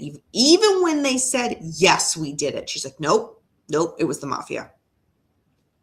So this caused a lot of friction in the family between Jose's two sisters and his mother. And Jose's mother, she never wanted the family secrets to become public. And that really goes for everyone involved. But I think, and she's Jose's mother, and a lot's going to come out about Jose. So you can kind of see where she's just like, okay, what happens behind closed doors stays behind closed doors. But what's coming out is really, really bad. So this is when the book, again, we're so far in, but it's going to jump back now to Jose as a child and Jose growing up with his mother and his sisters kind of describing what the dynamic of the relationship was like growing up. It was described in great detail. The gist of it was that Jose was most likely sexually abused by his mother. And the age that he started to become allegedly sexually abused is the age that he started to sexually abuse his own kids. Jose also was an unruly child. In the eyes of his mother, he could do no wrong. He was never disciplined for anything that he did. Jose and his father, they were not close growing up at all because his mother dominated every single aspect of Jose's life. And if you're hearing that thinking, I see a lot of parallels between Jose and his mom and his dad, and Lyle and Eric and their mom and their dad, you're spot on. You are spot on. So now we're going to jump back to the present, to the trial. This talks about Dr. Oziel's tapes that were allowed to play in court. So this is when Lyle and Eric talk about killing their mother, Kitty, and they did so to put her out of her misery. They're saying because Jose had been unfaithful to her, that she was also horribly depressed. She was a shell of her former self. Eric went so far as to say, quote, there was no way she could live without my father, end quote. So Judalon Smith, she is back. She was a witness for the defense. Her purpose was to destroy Dr. Oziel's credibility. And the book goes into a lot of detail about that. Very interesting how they had Judalon's role for this. The prosecution, they, however, on cross, had to persuade the jury that she was, quote, a vindictive flake, end quote. Tony Stewart, I mean, to put it very simply, yes, hon. Yes, hon. So, all right, folks, we're starting to wind down. There's a lot to this book. There's a lot. So after bulk of the trial happens, now the book talks about closing statements, closing arguments from both the defense and closing arguments from the state.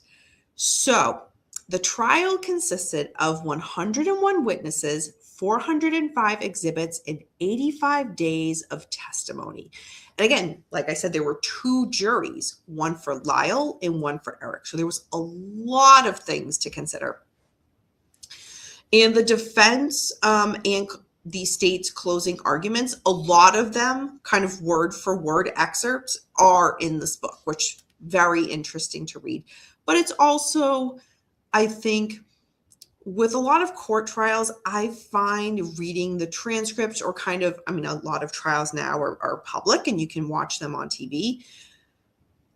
I find listening to the whole closing argument is more worthwhile than just because it's so easy to take little chunks and be like, they nailed it or this or that. And you're just like, well, wait a minute. No, you're reading this much out of something that's so much greater. So, but then again, like the author doesn't need to put the whole thing in there, but that's just my one thing of like, kind of be mindful as you're reading a book that's giving excerpts from trial testimony, is you're only getting a very specific piece for a specific reason. And if you're so interested in learning more, like if you can access the whole thing, get the whole thing. Is it a lengthy read? Yeah, but I think it gives you more to work with and more to kind of think of. I find that way more powerful. So I know that's how I kind of took it when I was reading this. I'm like, okay, I'm just looking at a fraction in time for closings. So again, just my little rant about that. So the jury had a lot to go through, as I mentioned, a lot of exhibits, a lot of witnesses that took the stand, 85 days of testimony. That's a lot. That is a lot. They had to determine if Lyle and Eric were guilty of murder. And the juries did different kind of approaches to this. So Lyle's jury took their first vote kind of right away, like, what are we all thinking?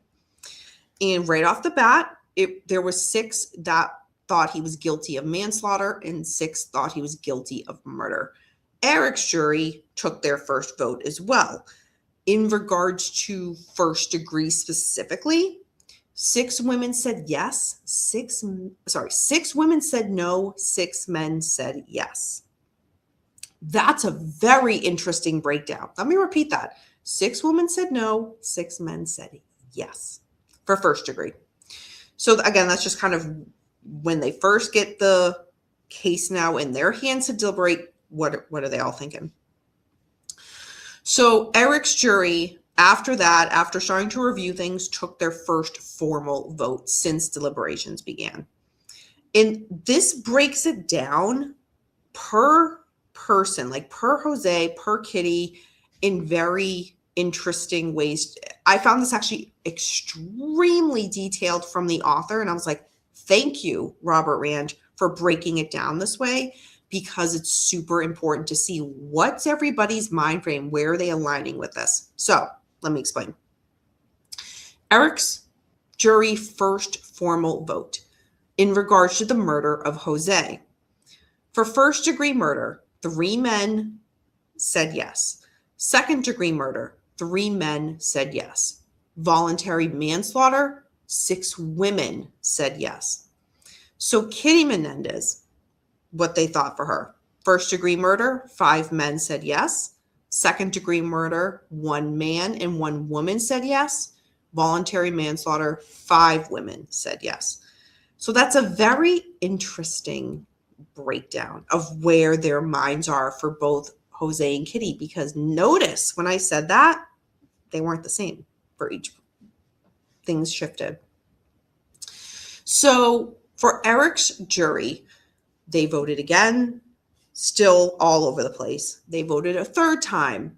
People's mindsets were still at different places. The jury for Eric informed the judge they were deadlocked. Lyle's jury, in the meantime, did another vote, and they found that 7-5 for murder. They wanted some definition, clarification from the judge. They got that, and then voted again. And what the vote was, 9-3 for manslaughter. So again, still not all on the same page. Eric's jury took another vote after telling the judge that they were deadlocked, and it shifted. For Jose Menendez, first degree murder, 5 men said yes. Second degree murder, 1 man said yes. Voluntary manslaughter, 6 women said yes. For Kitty Menendez, first degree murder, 5 men said yes. Second degree murder, 1 man and 2 women said yes. Involuntary manslaughter, 4 women said yes. They then sent another note to the judge that they were deadlocked. So the judge declared a mistrial for Eric. Lyle's jury was still deliberating, but then they ultimately went to the judge and said that they were deadlocked. The judge said, I would like you to continue to deliberate. They tried, but they notified the judge again they were deadlocked. So what the judge did was issue new verdict forms and asked the jury to continue deliberating. The jury tried to continue to deliberate, but they again sent a note to the judge that they were deadlocked. So the judge for Lyle Menendez now declared a mistrial. So later in the book, specifically chapter 55, O.J. Simpson comes into the picture. Because if y'all remember, there was some overlap, but also this was right on the coattails.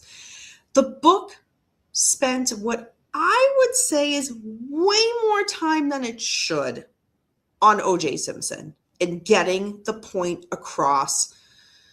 I get that there were some things that kind of needed to be explained to the reader in regards to what the mindset was by the public, by the media at this time because of the OJ trial. Because I think coming off of the heels of that, certain things did cross over, and I give the author that, but I do felt when I was reading it, I was like, there's so much being talked about in regards to OJ in this book where I'm just like, are we going into like also covering the OJ case? Because just there was so much detail. And I'm like, not needed, not needed. But that's just me. That's just me. In regards to weeding out all of the stuff about OJ that in regards to the murder of Nicole and Ron Goldman, we take that out of it. The things that were, I thought, kind of interesting in this section of the book was OJ, that happened 5 months after the Menendez trial. OJ was arrested after the Bronco chase. And the cell that he was brought to was actually right next to Eric Menendez. Eric stated he overheard OJ talk to the deputies about his case when OJ introduced himself to Eric by Eric shouting from the cell next to him. He said, quote, "Hey, Eric, it's OJ," end quote. Eric told OJ, "Do not discuss your case with other inmates or with deputies in the police department." Eric said OJ was delusional and thinking that he was going to be out and released within 3 weeks. Eric also said that OJ was treated like royalty in prison. He was allowed to use the phone all day. He was given good food that the officers would bring him, but not bring any of the other mates. Hi, Richard. Good to see you. Happy New Year to you as well, hun. You think they would have thought of that beforehand. You know what, Tony Stewart? I wish that statement you just made, like, how can we apply that to every single case that we talk about here on Dani After Dark? Because it's so relevant. It is so relevant to every single case. So, very well said. I am winding down, James Watson. You are too much. You are too much. But, I mean, it does feel like it. It does feel like I knew this was I'm like, this is probably going to be a 3-hour show. I have a lot of notes. But we are winding down, I promise. So the book talks about Lyle and his interactions with OJ. So the book discusses Lyle writing OJ a letter saying, "I told him I thought the public would understand. I knew it obviously wasn't planned and that he snapped out of the heat of passion." I'm like, what? Lyle wrote OJ a letter saying what? It's just so great when you make friends in prison like this, right? I mean, I don't know what to say. So again, the things that I mentioned in regards to where the OJ case crosses into the Menendez. So in September 1994, the DA's office announced it wouldn't seek the death penalty against OJ. But reminder, it was trying to seek it against Lyle and Eric for first trial, and then we're coming up on this retrial, right? Well, within an hour of the DA's office saying they would not seek it against OJ, Leslie Abramson, one of the attorneys, held a press conference saying it was hypocritical for not wanting the death penalty against an independent adult who they believe killed the person they abused, and instead were seeking the death penalty against Lyle and Eric, an 18-year-old and 21-year-old kids who killed their abusers. I will say Leslie Abramson makes a damn good point. I will give her that. I will give her that. That is a defense attorney doing their job.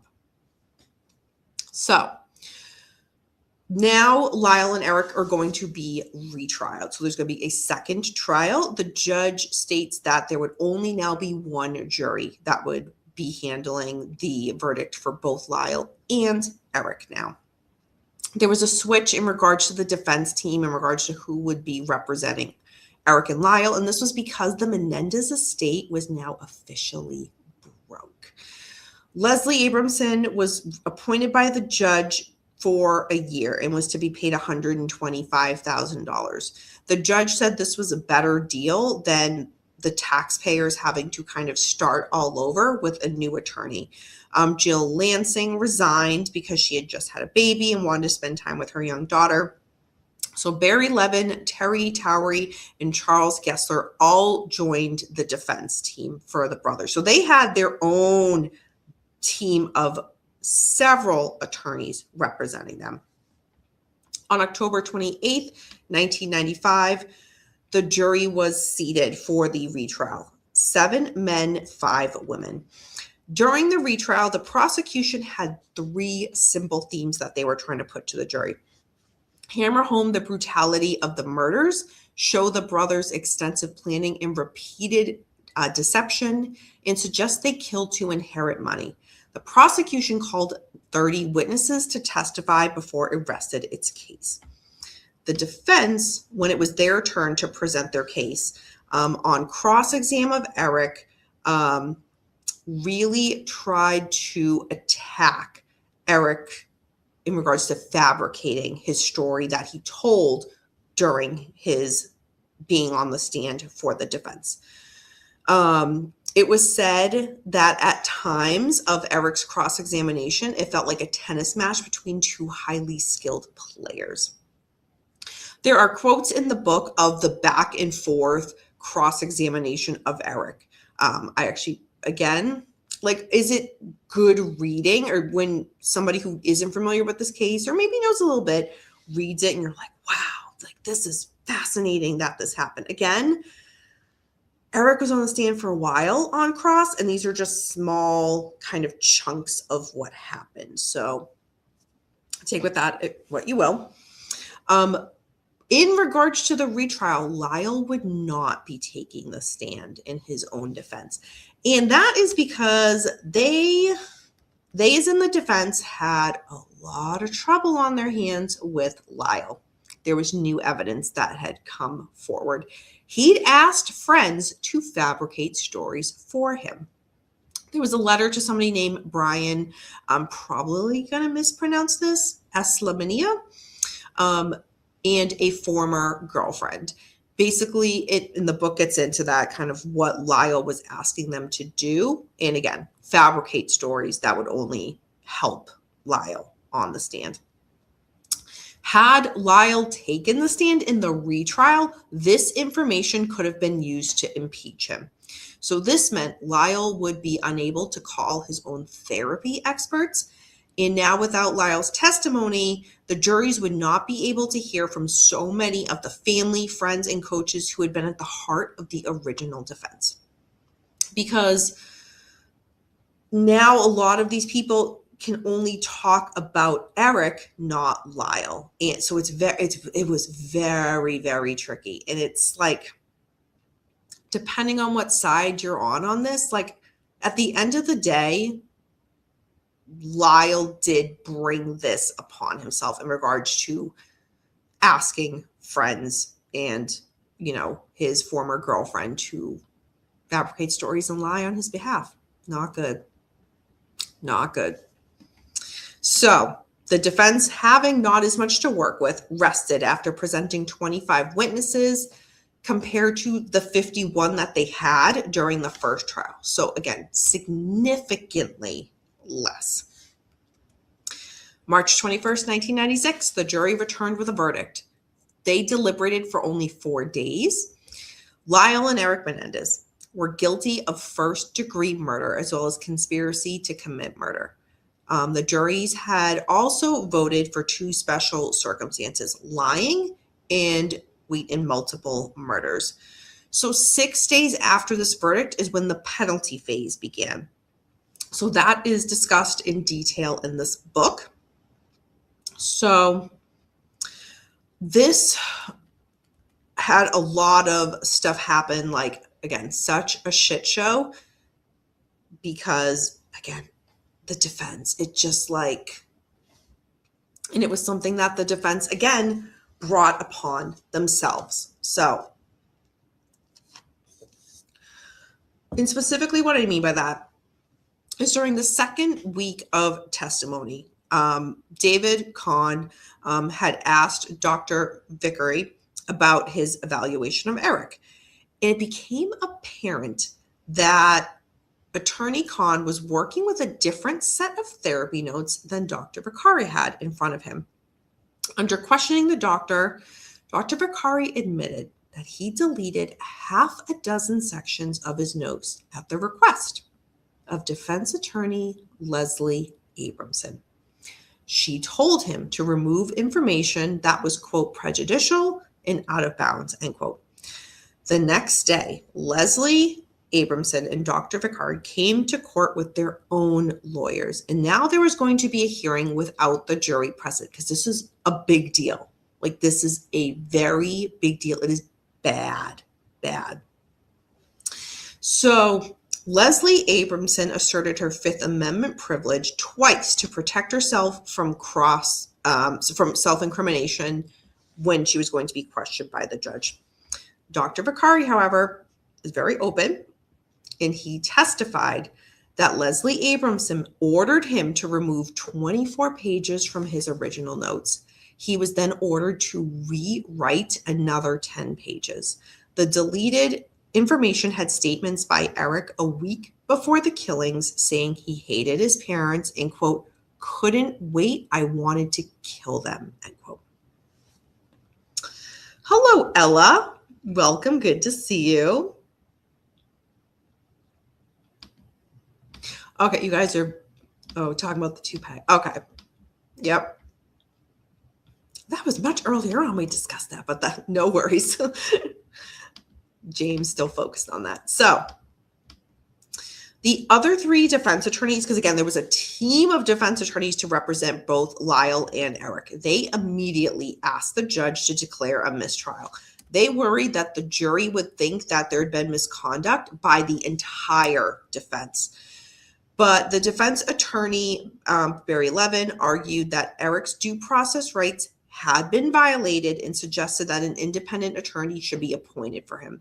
The judge denied that motion about a mistrial being requested. Defense attorney Barry Levin advised Eric to remove Leslie Abramson from the case. But he did not want to and did not. And the judge actually said there would be no impact on the jury and said that the penalty phase would continue. So on April 9th, defense attorneys Barry Levin and Charles Gessler made a motion to remove Leslie Abramson.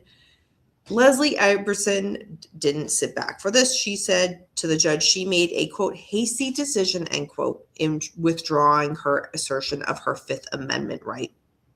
And again, Eric wanted Leslie Abramson to remain on. So she would remain on and co-counsel now with Barry Levinson. April 17th, the jury announced they had reached a verdict after 3 days of deliberation. Again, this was for the sentencing phase. And what they decided was life without parole. So, Chris James, what are you saying? The second trial, the DA were in no way going to lose. Yes, a lot was, and the book gets into that too, a lot was left out by the judge saying this cannot be brought in, this cannot be brought in. In my notes here, I didn't focus a ton on the trials because that is, I feel like, a part of the case that a lot of people are familiar with. So I didn't focus a ton on that besides just like the kind of in a nutshell kind of what happened. But again, the book goes a ton into that. So yeah, Chris James, thank you for mentioning that. The book goes really, really into that. So they got their life without parole. The judge added on 25 years to life for the conspiracy conviction. So these prison terms would also be consecutive, meaning one after another. So in regards to the brothers, now they're sentenced. They were hoping to be in the same jail together, or same prison, I should say, but they were not. And it would actually be more than 2 decades before they ever saw each other in person again. And in June 1996, news broke that Lyle was trying to get married to Anna Erickson. Just to give a little recap. So a Superior Court judge, Nancy Brown, agreed to marry them in her courtroom on Monday, July 1st, the day before Lyle's sentencing. This was a secret, but word leaked out. So a ton of local and national media showed up. There were cameras everywhere in the court buildings. The court order now the order, I should say, of transporting Lyle from the jail to the courthouse to get married was now revoked by Supervising Judge John Reed. He said taxpayers should not be paying for this drive. So again, the drive was only 1 mile between the jail and the court, but the judge was like, nope, not going to happen. So Leslie Abramson kind of decided to think outside of the box. But first, she went outside of the courthouse and went on the attack, saying, quote, "This poor guy can't even get married. He loves this woman and she loves him, but they aren't allowed to have any romance," end quote. So again, the plan that Leslie did was to help the couple marry in secret. It had to be done by phone, and it was. It was. And that is described in detail in this book, and it was very interesting. It was interesting, but nonetheless, I guess you got to get creative. So Andy Cano. So again, he's Eric and Lyle's cousin. He is a big part in this. So if you're thinking, well, wait a minute, Dani, you just talked about the first trial. It ended. Mistrial. You now have the second one. It ended. They're sentenced. Isn't the case done? No. Hence, updated edition. So Andy, the brothers' cousins, he is now discussed at length in this book towards the end. And it's so sad. It's actually, his story is really, really sad. We learn about his background, his family's background, like his immediate family's background. The deaths of his aunt, Kitty, and Uncle Jose, and then his cousins, them being sentenced for the murder of them, was very traumatic for Andy. In the years that followed, he saw a therapist to cope with the sadness. He blamed himself for not telling his parents the secrets that Eric had told him about the sexual abuse years before when they were kids. Andy was prescribed medication to help him sleep because he had so much anxiety that he just could not sleep at night. One trip in 2003, Andy was visiting his father in Puerto Rico and then flew to Costa Rica to visit friends. He forgot his sleeping medication, so he went to a local pharmacy to replace it. They said, do not take more than 2 pills in a single dose. But Andy, he hadn't slept in 3 days. He was like, no, I'm taking more. And he took 4 pills, and the next morning his friends couldn't wake him. He had passed away at the age of 29 in his sleep. So the author then talks about how he spent several days with Marta Cano. And this is how kind of this new information comes out. So Robert Rand, the author, had been trying to fact check information for this book as well as for a TV series that he was working on about this case. Marta thought that she might have some of the letters that Eric had written to Andy when they were younger, when they were teenagers. They would be in the attic in her son's kind of possessions, what was left. So the author and Marta did go through the letters. And there are several excerpts from the letters that are in here. And there's just one paragraph of one that I was just like, that really stood out to me. Where Eric says, quote, "I've been trying to avoid Dad. It's still happening, Andy, but it's worse for me now. I can't explain it. He's so overweight that I can't stand to see him. I never know when it's going to happen, and it's driving me crazy. Every night I stay up thinking he might come in. I need to put it out of my mind. I know what you said before, but I'm afraid. You just don't know Dad like I do. He's crazy. He warned me 100 times about telling anyone, especially Lyle. Am I a serious wimpus? I don't know. I'll make it through this. I can't handle it anymore. I need to stop thinking about it," end quote. So Marta discusses how she recalled Eric, kind of in hindsight now, when Eric was old enough to go away at college and move out of the house. He was so excited about the possibility of attending Brown University. And when Marta went to visit the Menendez home at one point, she was going through her deceased brother Jose's files. She discovered Eric's application for Brown. It was in a drawer that Jose had in his office. So the paperwork was filled out, but had never been mailed in. Jose had no intention of letting Eric leave home. So instead, Eric would be commuting to nearby UCLA. And the thing is, freshmen were required to live on campus. But Jose had, back at the time, bragged to Marta that he made a large under-the-table cash donation to UCLA to get Eric not only accepted to the school last minute, but then made a second donation to pay for the dorm room that Eric was never going to live in. And what Jose said to his sister was, quote, "I need to be with him," end quote. Marta was there when Eric was told that he was not allowed to leave home for school, and Eric cried, saying, "Auntie Marta, please, I really need to leave. Please help me," end quote. So the author had also contacted Cliff Gardner. So Cliff was the Berkeley attorney who had handled the appeal. Remember the appeal for plagiarism. So he had the author checked with Leslie Abramson, Jill Lansing, who told Robert Rand, the author, that they had never heard any of the letters like the one that was described. So what this means is all of this new information might be able to qualify as new evidence that could lead to the filing of a new appeal and a new trial for Eric and Lyle. But that is not where it ends. So the chapters in the book end at this point, but there is an epilogue. So there are two epilogues, just the normal one where the author takes 2 pages to express his personal thoughts on the Menendez family in the crime case.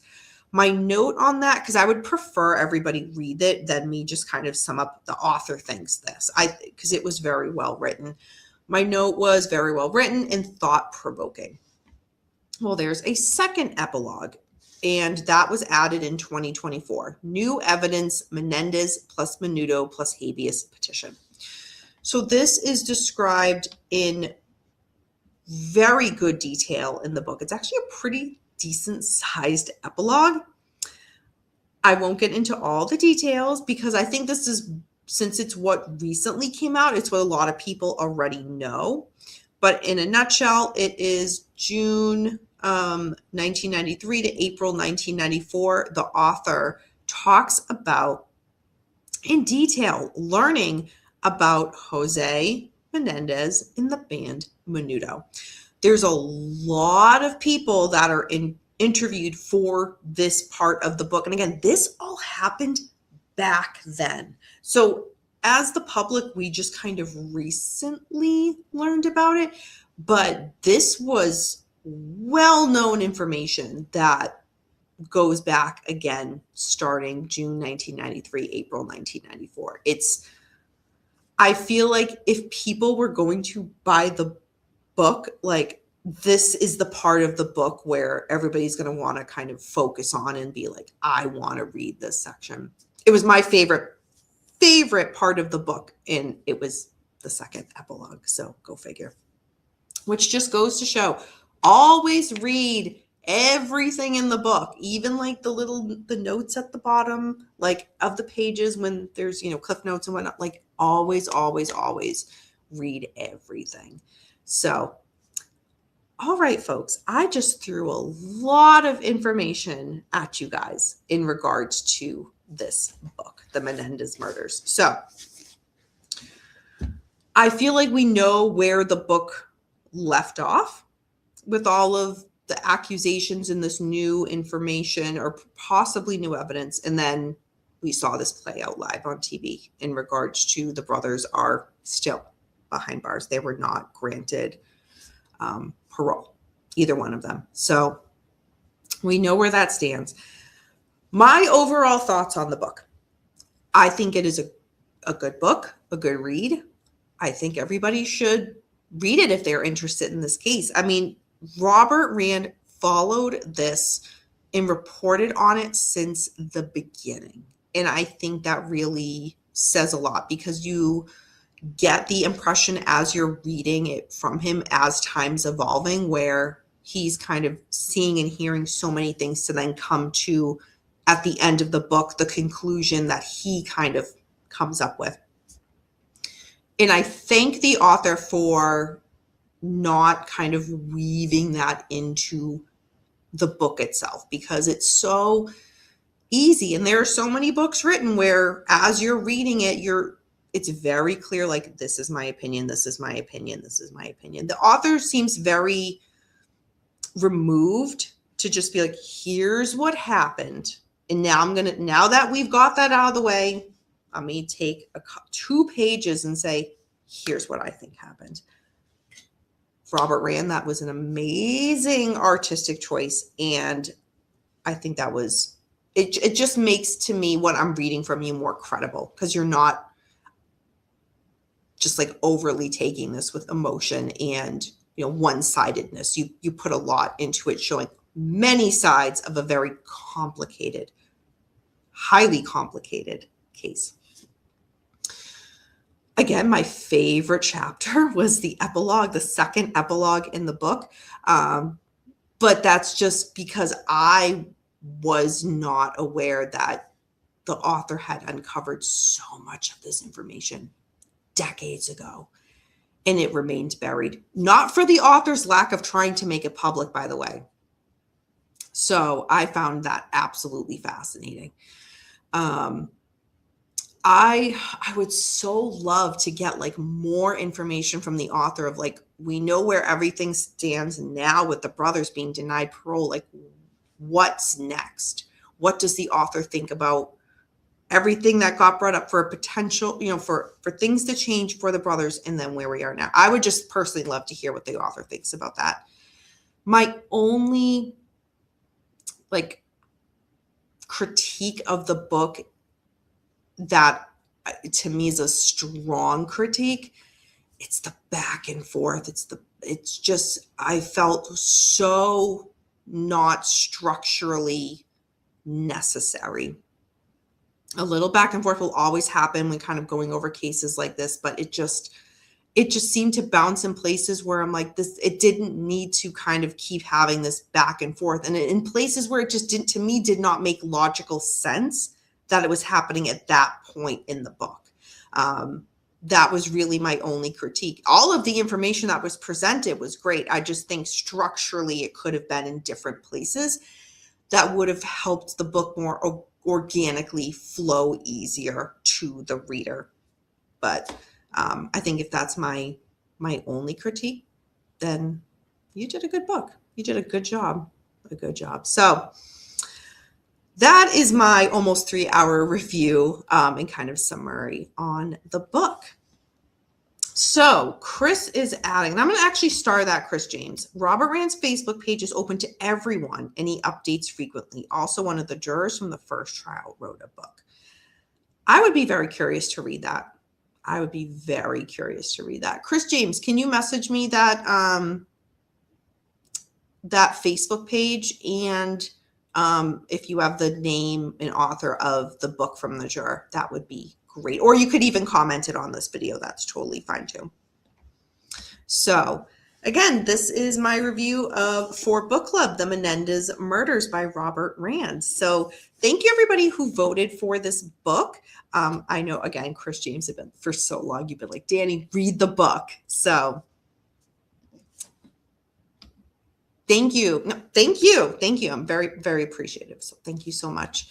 So for book club for January, in the next few days, I will do a poll here on YouTube and list a whole bunch of books for people to vote on for the January book club. And I think now with the holidays wrapped up for a little bit, we can get back to our normal last Thursday of the month schedule. So stay tuned for that poll for January book club. And again, if any of y'all have any recommendations for book club books to possibly review to add to the poll, few options. You can comment them on the videos. Some people email them to me, the daniafterdark@gmail.com. I'll get DM as well is totally fine. Most of the DMs are through my Instagram page. So whatever's easier for you, send your book recommendations my way and I can add it to the Google Doc where I keep track of all of that. So thank you again, everybody.